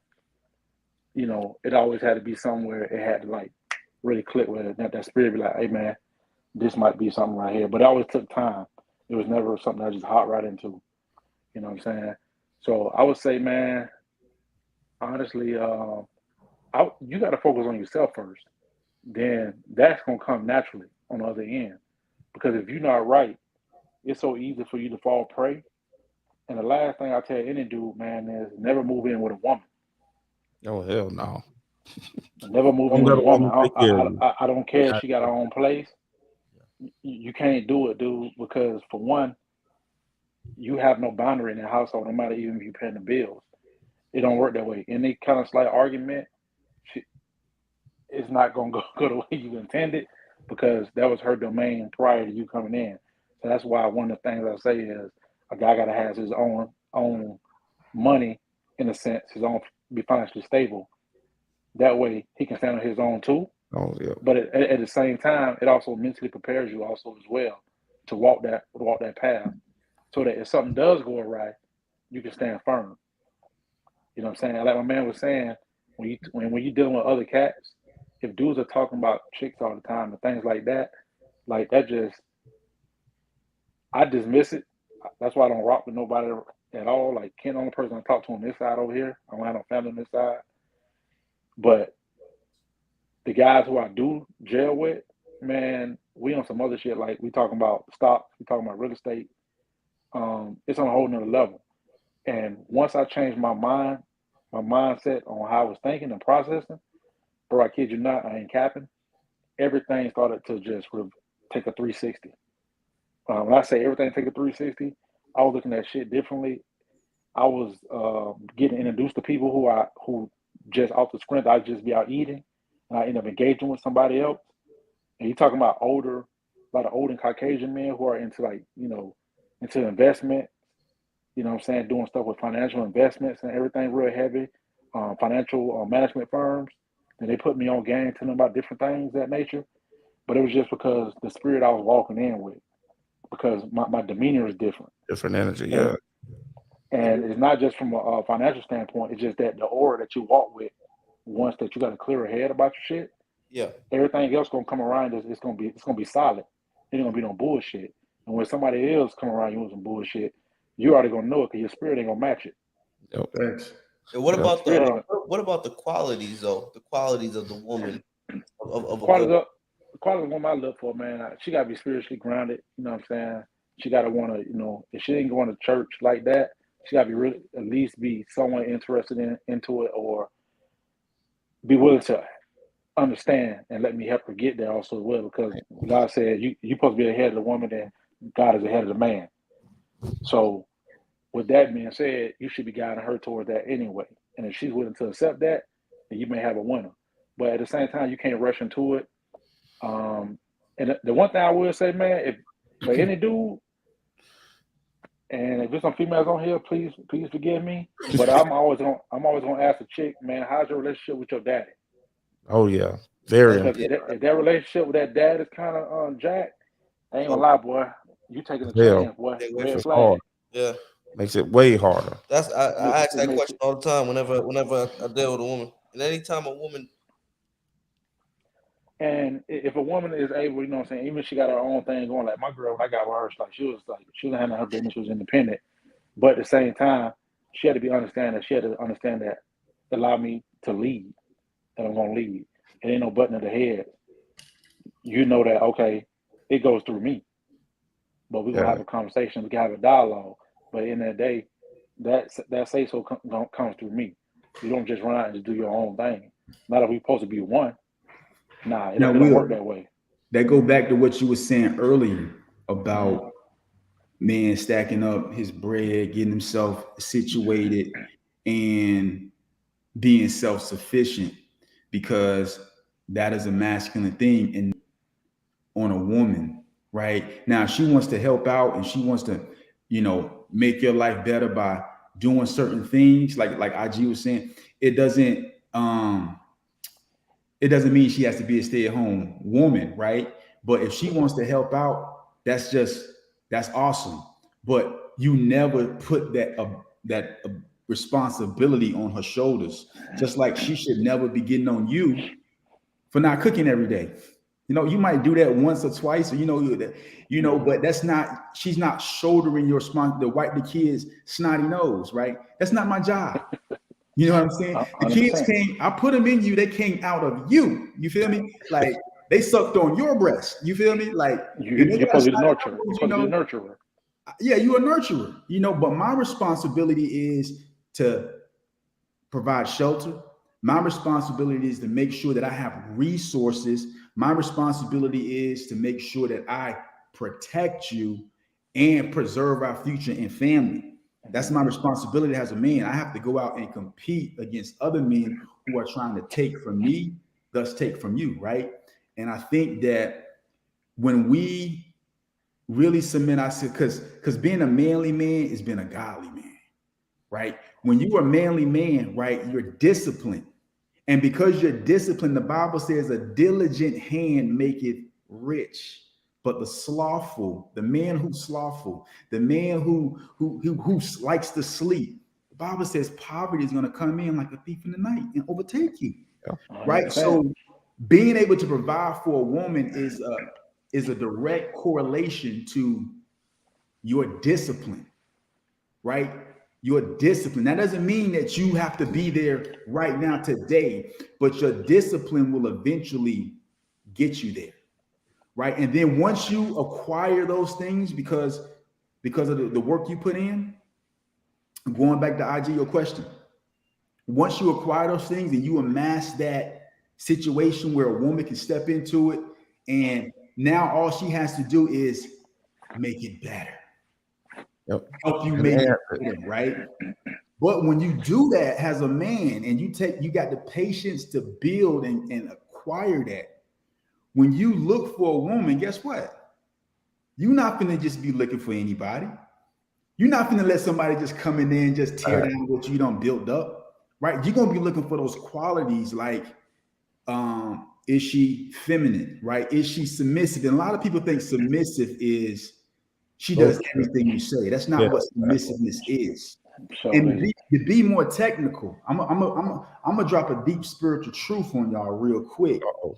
I probably shouldn't do this, but Go ahead, Pastor. In the Garden of Eden, the serpent came to Eve to present her with the forbidden fruit. Adam saw this whole thing popping off. He was over in the cut. He saw this happening, but Eve was basically his equal in female form. She was equal. They were complementing each other. So what Adam had, Eve didn't have, and what Eve had, Adam didn't have. They were like equals. So they would use each other to further expand God's kingdom here on the earth. When sin came into the world, the Bible says that part of the curse of the woman would be that she would have a desire for her husband, and the husband would rule over her. Well, if the husband was going to rule over her as a result of the curse, then prior to the transgression, the man wasn't ruling over her. They were in perfect harmony with one another, vibrating within the energies that God had given them, right? So when you look at a woman, it's not that she's supposed to listen to everything you say. You're supposed to garner from that woman those things that are unique to her that you don't have, so you can further the vision and the plan. You feel what I'm saying? So it gets deep. You got to look at your woman not as a like a doormat, not as a slave. You have to learn as a person who has been made in the image of God that can provide value. God wouldn't say it's not good for man to be alone if the woman didn't have sufficient things in her to help man progress. You feel what I'm saying? Yeah. No, absolutely. So, but at the same time, the order is still what it is.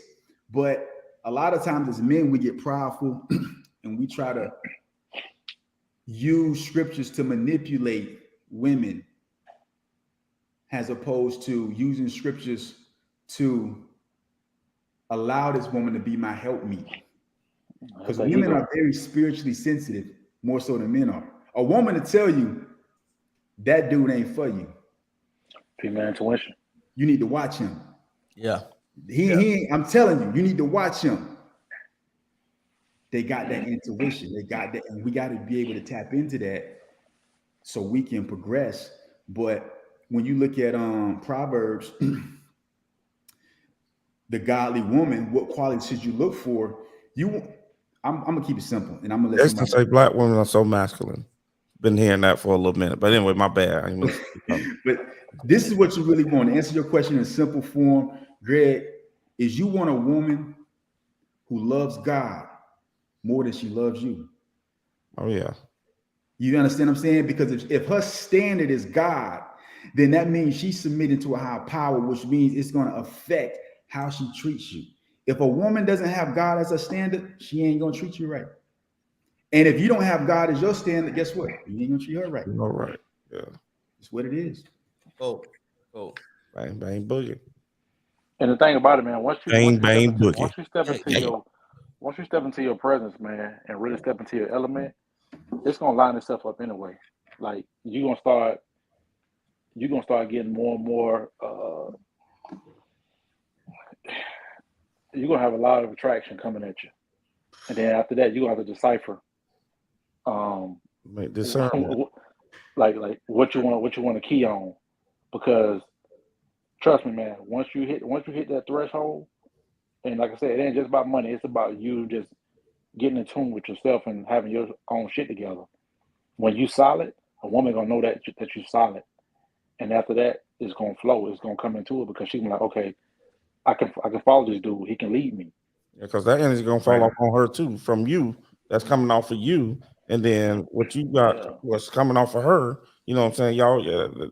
Yeah, definitely. Because a woman want a man with principles. Oh yeah. And morals. The contrary to what popular belief is in the current scheme, you see all these dating podcasts and why men do this and why women do that. At the end of the day, a woman wants a strong man who has a high moral character, because a man who doesn't have a high moral character, he ain't gonna be able to protect you, right? Because he's a slave to his passions. You feel what I'm saying? Mm-hmm. If God is your, Kanye West said this, when he didn't fear God, he feared man. When he began to fear God, he didn't fear no man. Yeah. And that's just the reality of the situation, man. And you, as a man, you have to be peculiar. And you have to understand that it's much easier for you to be peculiar than a woman is, in the sense of, like I was saying earlier, I can go find 10 girls who dressed in bikinis, who look good, and ain't got nothing going on. Nothing. But you go find 10 dudes like me. I know you can't, because I understand the statistics. The average household income in the United States is $54,000. That means two people making money are putting out about $54,000 to $56,000 a year. So if I'm making over 6 figures and I'm black, you can't go pick me up. You can't go find me.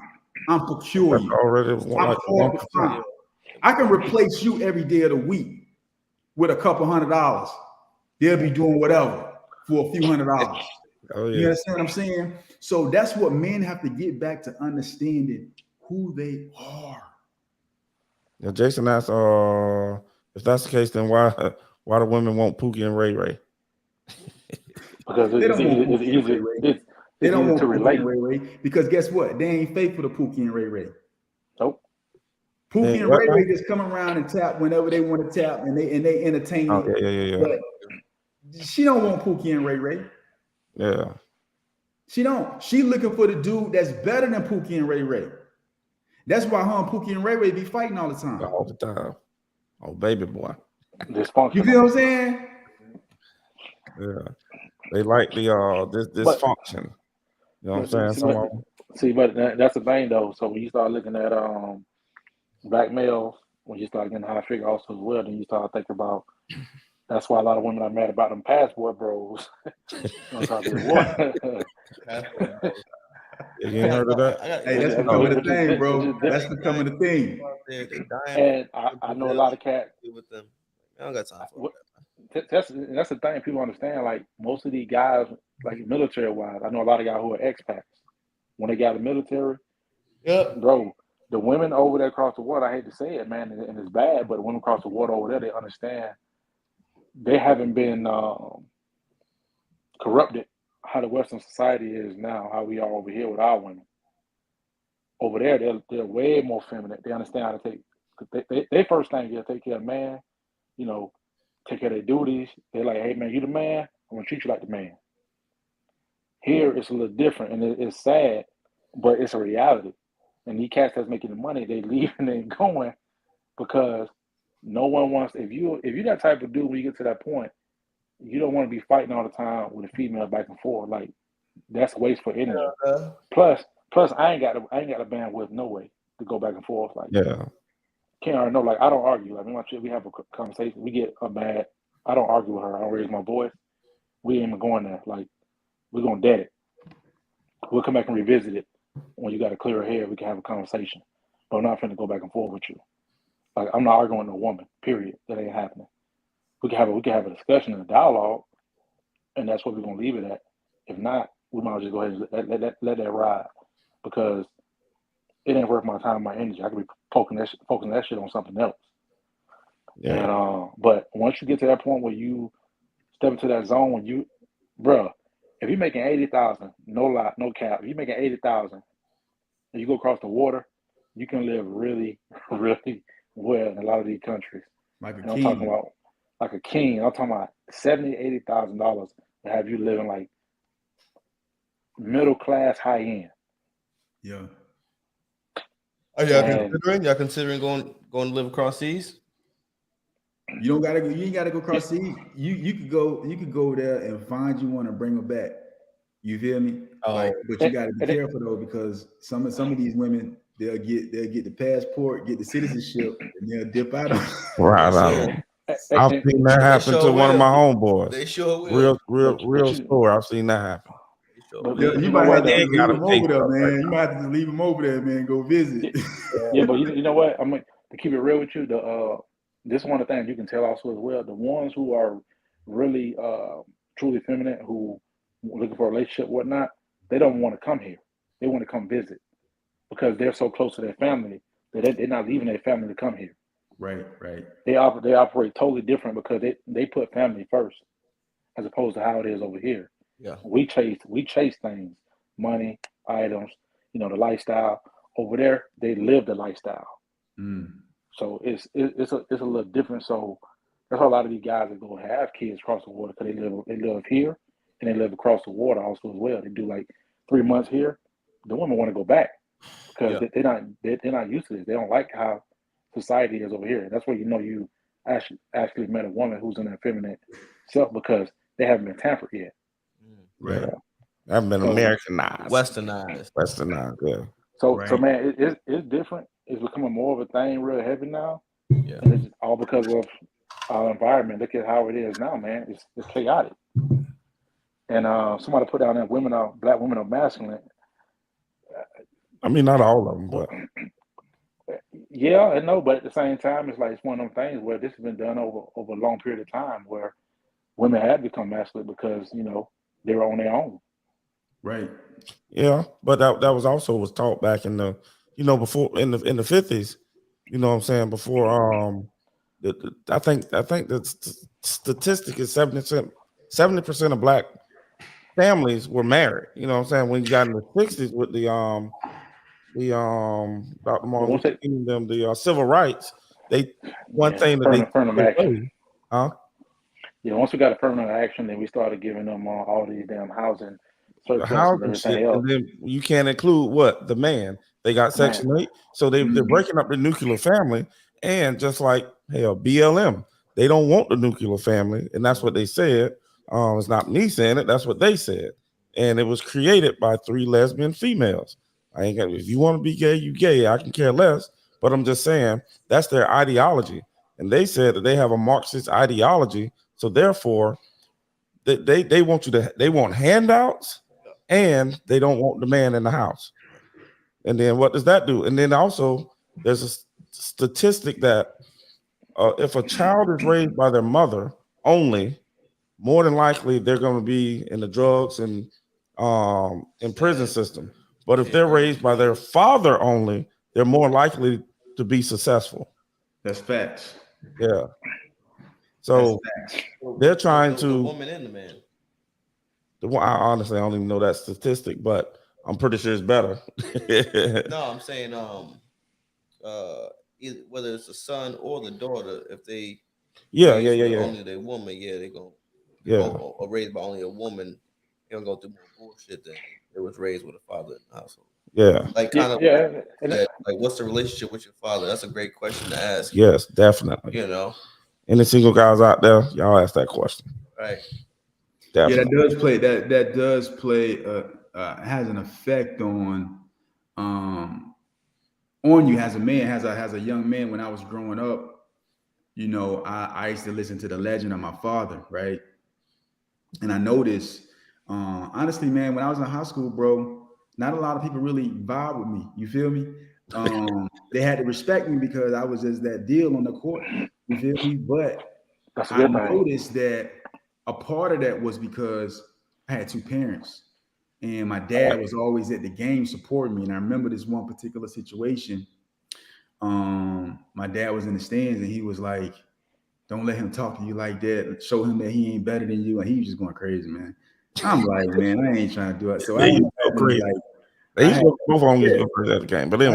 to do the cat in, man. And then I started talking trash, and then he cussed my dad out, cussed me out, want to fight. Who was that against? That was Sean McClendon. Yeah, that was in the summertime. We was at the gym, and but what I realized is that has a young man. Situation I was in. As a young man, I felt the responsibility to perform for my father. You feel what I'm saying? Yeah. So having him in my life, I wanted to make him proud. Like he told those war stories, I want to have the same ones. You feel me? Yeah. And so I remember when I was in college, my freshman year in college, I was in JUCO, and we played some school in like a preseason game. And this dude, one of my teammates, I didn't play that game. I played maybe like 3 or 4 minutes, man. I really had limited playing time. And he said to me, "Man, your dad came to the game and you ain't even play." He was like trying to stun on me. So I turned to my one of my teammates sitting next to me, and I said to him, after he said that, he's sitting over here, my other dude sitting over here. I said, this is gonna be the hardest practice he's ever had in his entire life. He will never have a practice after this harder than the one he's gonna have today. So balls lined up, we in practice. He the point guard, I'm guarding him. I shut this joker down. Like 6'3". I'm just all over him. It gets so bad. He throws the elbow. I grab him by the back of the neck. I threw him into the wall. And I'm thinking coach gonna throw me out of practice because he transferred from D1. You know, he prima donna. He, you know, but I'm like, bro, you know, I had to defend my father's honor. At that point, I wasn't playing for myself. You disrespected my father. And I think that having a father in your life, when you make those statements about kids doing better, having somebody to look up to and you want to make them proud and you want to defend their honor, that's important. And when a young man doesn't have that, you know what I'm saying? Not that he can't make it, it's just a little bit more difficult. Yeah. I mean, me and Sean McClendon was in a very, very similar situation. So, you know, me, I think I went the other way. You know what I'm saying? Like, I'm like, man, I'm gonna work harder than any motherfucker out here. You know what I'm saying? Mm-hmm. We're going up and down the street, dribbling the ball, doing this, doing that, playing D. And then, but he looked at it, you know, he looked at it differently. You know what I'm saying? I use it as motivation. And I'm not saying he did neither. Once again, God bless the dead. But I think once you get to a certain level of playing ball, you like, damn, they good as me now. They just as good as me, you know what I'm saying? Right. Or better than me. You know what I'm saying? And I really think he struggled with that part of it. Right. And then you know, you gotta think we was in 5th grade. Well, he was a grade younger than me. But when 5th grade coach was coming up from getting us from elementary school, bringing us to the high school. So this whole time, you know what I'm saying, we already got our spots, you know what I'm saying? And then, damn, twin pop up, Forest and North, God bless the dead, Lord have mercy. Then your ass pop up, we're like, shit, you know what I'm saying? But it altered because I think he was a freshman on varsity, but he was a grade, I think he fell a grade too. But anyway, I think he might have played JV, I don't remember, but it's like you got this mindset, like people in the street saying you good, but then now you got somebody else coming up, and now you got to wait your turn, so to speak.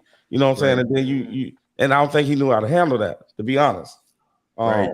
Yeah, he you could tell he was a little insecure, and but at the same time, like I tell my son this because I be trying to put that pressure on him. Yeah, I said my senior year. I said, I was a virgin since I was 19. I ain't had sex since I went to college, right? So all through high school, I never had sex. I was just hooping day and night. I was consumed by it. Yeah. Right. But I told my son, I said, man, a lot of my friends and teammates, I said they was chasing tail, man. That's what they wanted. They would get it in before the game. And I said, they wonder why they wasn't doing nothing. You feel me? They weren't putting in the work. They didn't put the work in. And it's always somebody out there that you don't know that's working and working and working. But again, my father instilled that in me, right? I couldn't have came up with that on my own. I mean, you can, but it's easier when you have somebody to pour it into you. You know, but like you said, Ken, it's you know, when you decide to outwork a dude and they're like, dang, this dude done caught me or he done passed me. It's hard for people to understand that, but that's because you live in your life without urgency. Hard work over talent. Facts. Yeah. Facts. Yeah, it was some crazy. Man, I remember that year we had 7 people. Seven. I mean, God bless the dead again. Ron Payne. I think we had 8 people. Ryan Tarkenton, Ron Payne, me, you, Twin, Karan, Jamal. Was Jamal on that team? Was Jamal? Flunked off. Sean flunked off. It was bad. That's when we played Berkeley Prep. You know what I'm saying? When I brought us back, you know what I'm saying? I hit the 3 threes, the 2 throws, you know what I'm saying? 11 points. Karan called timeout. We came back and beat them boys anyway. Then got choked by Cardinal Mooning. That was a crazy. Yeah, Cardinal Moon did it. I wasn't expecting that. Golly. You. A whole bunch of Tim Duncans out there. Yeah, man. But I remember I had the guy from Frostproof. He was like, man, I hate playing you. And that D on him, cuz. D on him. You know what I'm saying? Yeah, them were good old days though. But yeah. But yeah, man, we I think we gotta do this again, man. We've been at this thing what? 2 hours. 2 hours. Sure. It's spur of the moment type of thing too. Yeah, it was. I mean, that's what. Well, honestly, he hit me up earlier this week saying he wanted to stop by Friday. I'm like, yeah, man, whatever. You know, I'm thinking he ain't really coming. You know what I'm saying? Then he hit me up. I was like, that's why I didn't have no topics. I ain't have nothing. You know what I'm saying? Really going. But then I hit you up. Then Will called, and then I let him know. You know what I'm saying? Come on. But I think, you know, real talk. Like, I think you got a podcast. You got to get that thing back going. Like, I think this is really the future, man. I mean, it's the right now and the future. And I think just some guys, so to speak, just chopping it up about something like definitely educated me. You know, I ain't only no cap, definitely educated me. Yeah. But who never heard this? You know what I'm saying? Who never heard some of these discussions coming from young black men? You know what I'm saying? Right. And I think if we can, you know what I'm saying, spread that message and just keep spread. I know you're doing your thing, Bo. But we can all just keep spreading it some kind of way, man. So many more people be able to hear this. Just like you know how Kevin Samuels got that thing going. He was negatively talking about men or telling us what we need to improve to get a high value woman or nice looking woman, or so to speak. Right. Did not go viral. He said something truthful about a woman. Man went viral and took off like crazy. Yep. You know, because the women feel like we got to tell them they pretty. But if you're not 6, you know, I'm 5'10". You know what I'm saying? So women be like, I mean, obviously I'm married now, but women be like, oh, I need a guy that's at least 6 foot, 6'6", 6. But that's not. We take it as whatever. And they built like a Greek goddess. Yeah. You know what I'm saying? So we take it on the chin and be like, well, shit, whatever, keep it moving. But a woman, if you say, damn, she could lose a couple pounds or she could do this, you know, they want to, it's a whole nother ball game because we got to say that they pretty. You know what I'm saying? It might look like two broke fat ties or some shit. You know what I'm saying? So yeah, it's just the women got to understand that if they, you know, they want everything equal and all this stuff here, which is never gonna be, but still, they gotta understand that dynamic. You know what I mean? Right. Oh yeah. And but more importantly, the young men have to understand it. Oh yeah. And you know, it's a lot more to it. Like with semen retention, and me and IG, we done got into some. We was doing videos about this when we first started, but like there's a psychology and an understanding that you have to have as a man when you deal with women. There's certain things you just can't do. Yeah. You have to know how to. You have to understand certain things. You have to understand choosing signals. You have to understand eye contact. You have to understand not falling back off your truth and not like. You have to. It's a lot of things you have to understand. There's a lot of dudes who are dead or in jail because of not knowing how to maneuver the game when it comes to women. Yeah. Right? Oh yeah. Definitely. Dead and in jail. Definitely. I had a someone that I used to work with who ended up killing his wife in front of his kids, and then because he caught her cheating on him. Yeah. Shit crazy. And the dude was making 6 figures. You know? Yeah. I ain't killing myself. Yeah. Nah, he in jail. He locked up. He killed her. Yeah, he locked up. Killed her. Yeah. Nah, see, that's crazy. Yeah.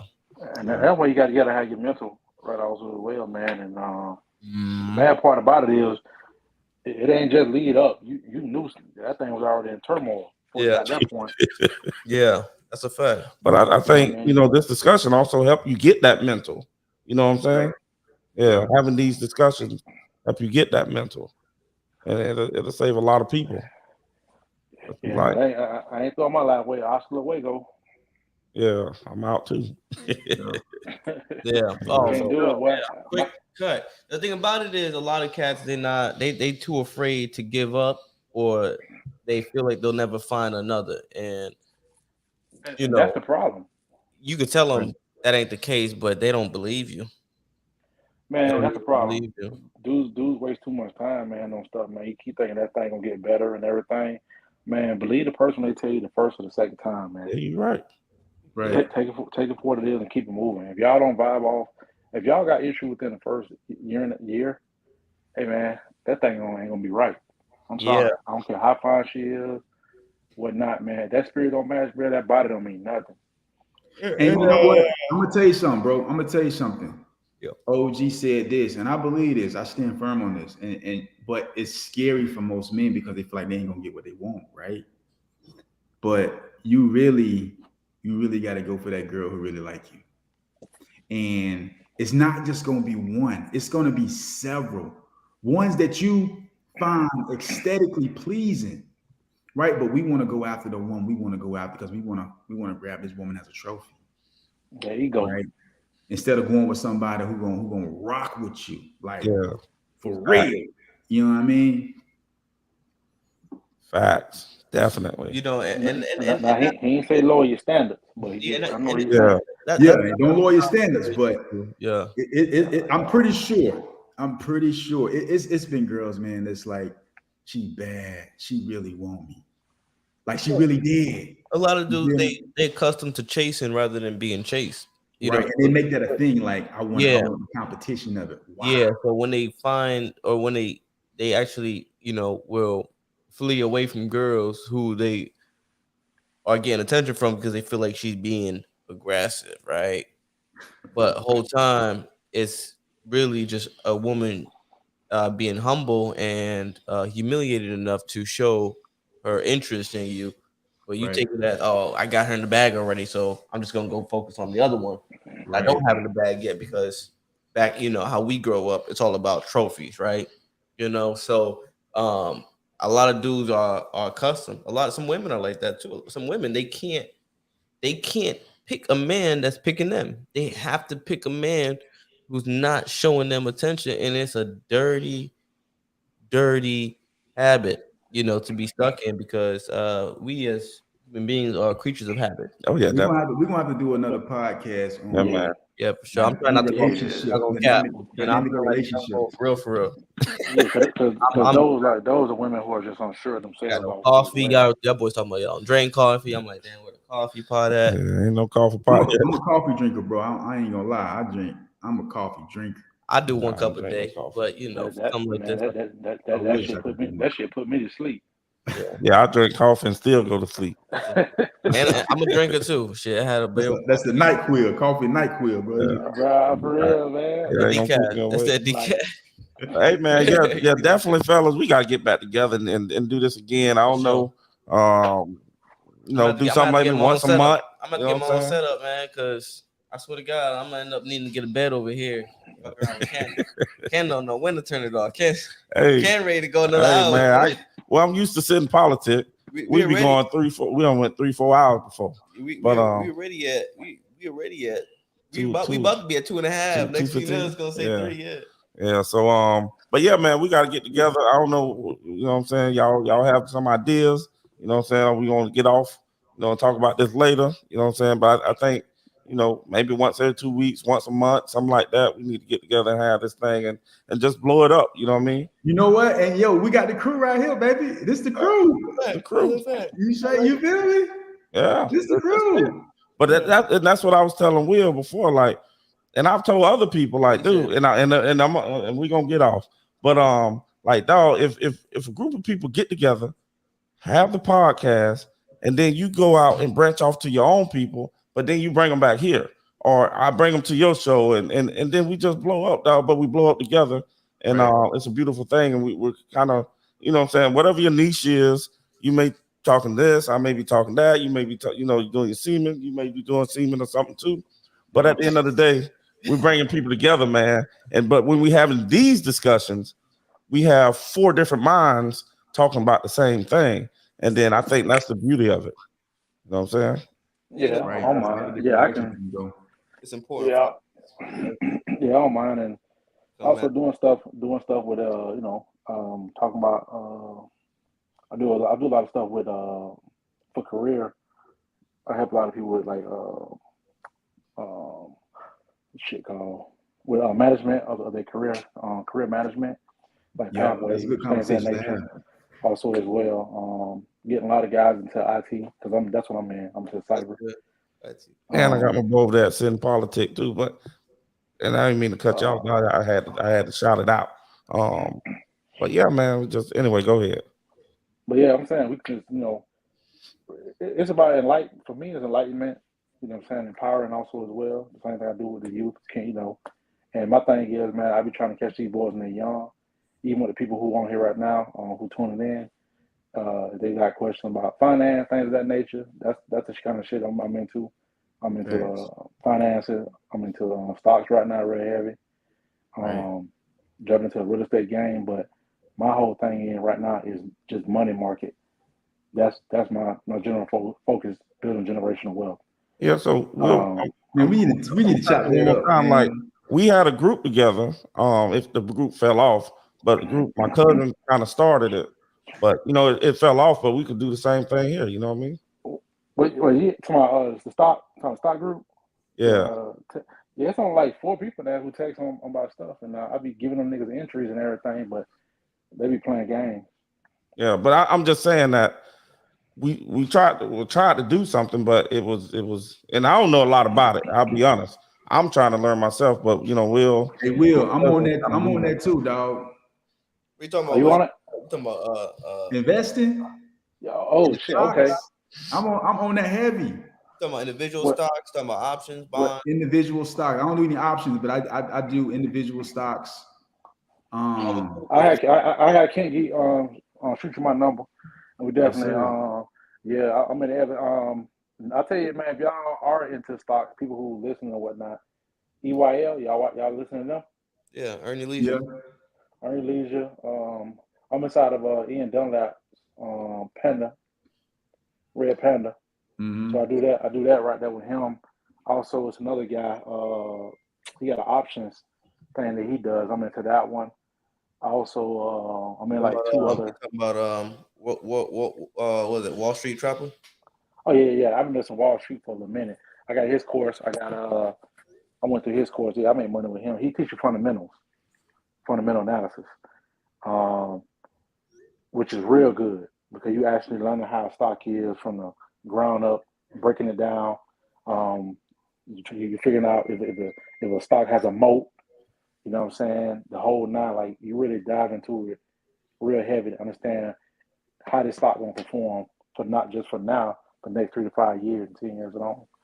So Man, let me show y'all yeah, something, man. Let me show y'all something real quick. This is my son. He been investing on Cash App, and he put $300 in a few months ago in a ETF, and he up $101. He 14 years old, man. That's man, huge. that's what you supposed to catch them, man. And that's the thing right there. What ETF he in? I think VOO. Oh yeah, that's Vanguard. Vanguard, yeah. Yeah. Vanguard got Amazon, Tesla, Apple, Microsoft, I need to get it now. Nvidia, No, AMD. my bad. I think he in S&P. He in S&P. Oh, well, that's good too. Because that follows because everything's part of the S&P anyway. So S&P moved nice, and they got a Yep. 16%. They got a 16% return over the last 20 years. Yep. So can't go wrong. Oh, S&P, SDY, VTO. VTO is another doing also as well. So you want to run BTO. VTO? Yeah, run VTO, SDY, and Franklin Dynacor. You want to get one of those also as well. Run that one. That's a great ETF. And Redwood. That's a ETF for real estate. It got a nice dividend too. Okay, that's what's up. Yeah. Kent, you need to go ahead and just get a schedule together, man. Start off Yeah. with 2 topics. Just Yeah, write them topic. down. How many topics? How many topics you say? Start out with 10 topics, and we'll based around what? Ask the people, like, you know, what they want us to talk about in the chat. Like, Hey, yeah, y'all put in the chat what y'all want us to talk about. You know, I'm open to anything. You know what I'm saying? But I mean, what you want to keep it in a certain, like, we can do like, anything. We could talk about anything.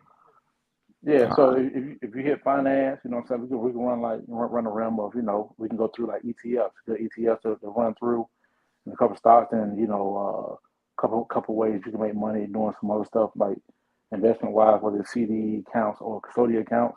You can, you know, talk about that kind of stuff, and, you know, you can chop it off that way. That way it kind of stays consistent. But then also you talked about you was looking at possibly starting a podcast of mentoring. You know, we can jump into something like that. But yeah, I definitely we'll get a group text going or something like that. And but you guys, anybody in the chat, drop what y'all want us to talk about. Yeah, drop in the chat. And but we'll keep all that stuff together. But we'll get a group message going, and then figure out what any specific night y'all want to do something like. Or any night you can't, but this is a Friday.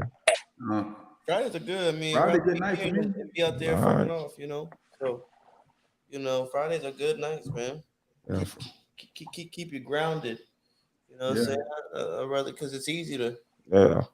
Yeah, Friday's cool with me. Doesn't matter. So we'll lock it in Friday. And y'all want to do it what, once a month, once every other week? What? They gotta be once a week. You gotta be consistent, truly. Yeah, definitely. I can't do once a week, dog. Once every other week or once a month? The once every 2 weeks would be the minimum. Or maybe not Friday. Maybe maybe some. I ain't gonna lie, it'd be something like that for me because my schedule is heavy right now. Let's start out once a month. Let's just start out once a month, and then we get together once a month, but we all do individual podcasts. Kent's still gonna do what he do. You still gonna do what you do, Bo. Will, you gonna do what you do. You know, I'm gonna do what I do, and then once a month we get together, something like that. That makes sense, yeah. And Kent, because Kent gonna be on YouTube regardless. Yeah, we all gonna be on there. Yeah. So the day the 14th. I mean, that May we can do it the 12th or the 19th. Next month? Yeah, it's a Friday. Yeah, just set it up, schedule it, put it on the set the live up in group chat. Yeah, StreamYard. Yeah, StreamYard. Do you want to host it? Or you want me to host it? Nah, you can host it. All right. I'm gonna have to get with you about vidIQ too. Yeah, give me a call tomorrow. We can run through it. All right. Let's figure out the topics. Well, all right, fellas. Hey, man, I appreciate y'all coming through. Real quick, Jason, you wanna shout out your stuff? Yeah, go ahead and see where they can find you at. Yeah, go ahead. You know, follow me on the YouTube, subscribe, Jason iVision, Greg. You know, you can find me on Instagram, Jason.Greg.IVF, India, Virginia, Foxtrot. Yeah, you know, and you know, I'm gonna be around. You'll get more familiar with me. You know, I think we got 10 people, you know, left that's watching on the live. So I definitely appreciate y'all. Shout out to a majority of them, like Taylor, Sit in Politic, Jason, couple of y'all. You know, I don't got the list up, so darling, they rock with us the whole night, man. That's what's up. Yeah. Appreciate y'all. That's not easy. 223. That's my day. That's my birthday right there. 223. That's magic numbers right there. So we've been on here for 2 hours and 23 minutes. Bo, you want to shout out? Yeah, man. You know, you can follow me on Hold My Nuts Podcast on YouTube. IG is Richer Than I Was. That's my IG, Richer Than I Was. That's it, man. How the real estate going for you? Oh no. Go ahead, Will. How was that? Anywhere you want the people to find you, or we gonna do that later? Yeah, you do that later. You know, I ain't showing. How the real estate going, Bo? Real estate going good, man. It's going real good. God is good, bro. Can't even lie. Man, it's been one hell of a year for y'all realtors. So glad to know you was there. You know, getting your tips. Oh, you a realtor? Yeah, I work. Yeah, I do realtor sell real estate, buy real estate. The whole bio. Oh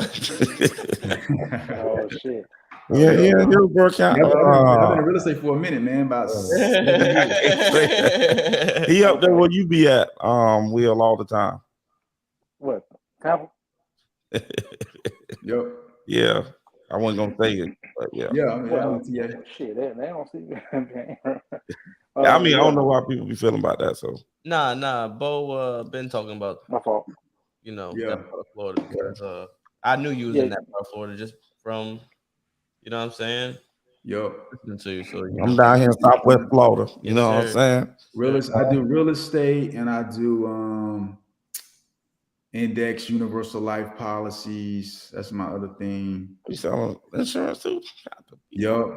Yeah. I got a whole bunch of licenses, man. Hey, I got a property casualty license. I do it all, dog. Man. I'm in mainly real estate though. I've been in banking for the past 10 years, and I also sell roofs. So if any of y'all boys need a roof, you know what I mean? For sure. Also, $200 for that. You know what I'm saying? You got your boy here. Shout out to Politic. Myself, Gates Open Media. Y'all go there, find your boy on YouTube.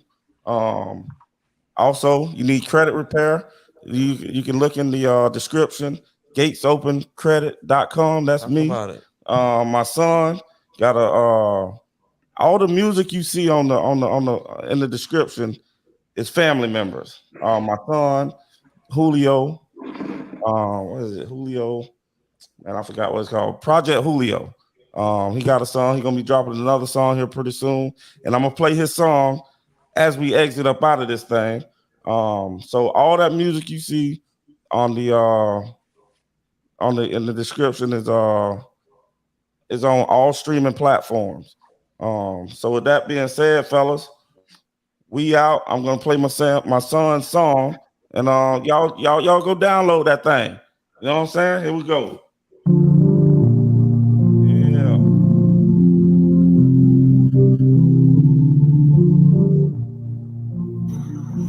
Yo, Aiden, what was that project we was talking about a while back? And when like, oh, the piano joint. Yeah, that's the one. Aiden, are you dreaming again? I'm on my own again.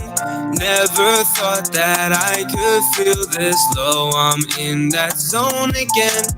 No text back and no one hits my phone. Hey, got like two friends, wanna give back, but I don't got the 2 cents. Wanna feel love, and it seems kinda stupid. Send you my air, but I feel like I'm stupid. Why do I do this? I know that it's useless. From now on, I'm gonna be ruthless. Don't call back or I new phone. Who this? On my ego that just got boosted. In the storm all day, nothing to do, so I need to pray. 2020 got through. Halloween was hazy. Just remember good time, sure it's kinda crazy. I just broke down on the phone. I'm thinking, hope I survived the beginning of it. This must be life. No, I got that I sink it. Wait just a minute, what am I even missing? I'm on my own again. Never thought that I would feel this low. I'm in that zone again. No text back and nobody hits my phone. Can't get to what's inside. My true feelings I will hide. Go along, enjoy the ride. I cannot see love as blind. But I want you to stay, and every single day I sit and I pray that I might see you when your mind might change. And anytime I listen, I just fade away like I'm tired of it, I don't wanna be here. And honestly, she made everything so clear. Keep it going, Julio, just keep it going. Bless the music, let them hear it. All that worry disappear. I'm on my own again. Never thought that I would feel this low. I'm in that zone again. No text back and nobody hits my phone. My heart's cold again. Never knew that we would be old friends. I'll never love again. My mind's running, it's time to make it end.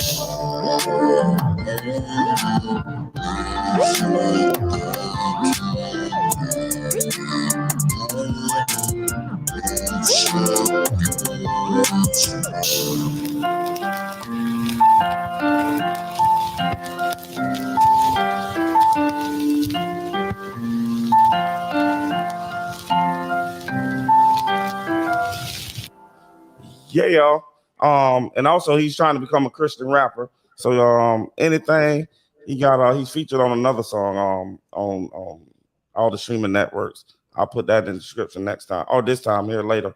But anyway, man, y'all go support your boy Julio, Phase 1. You know what I'm saying? And with that being said, let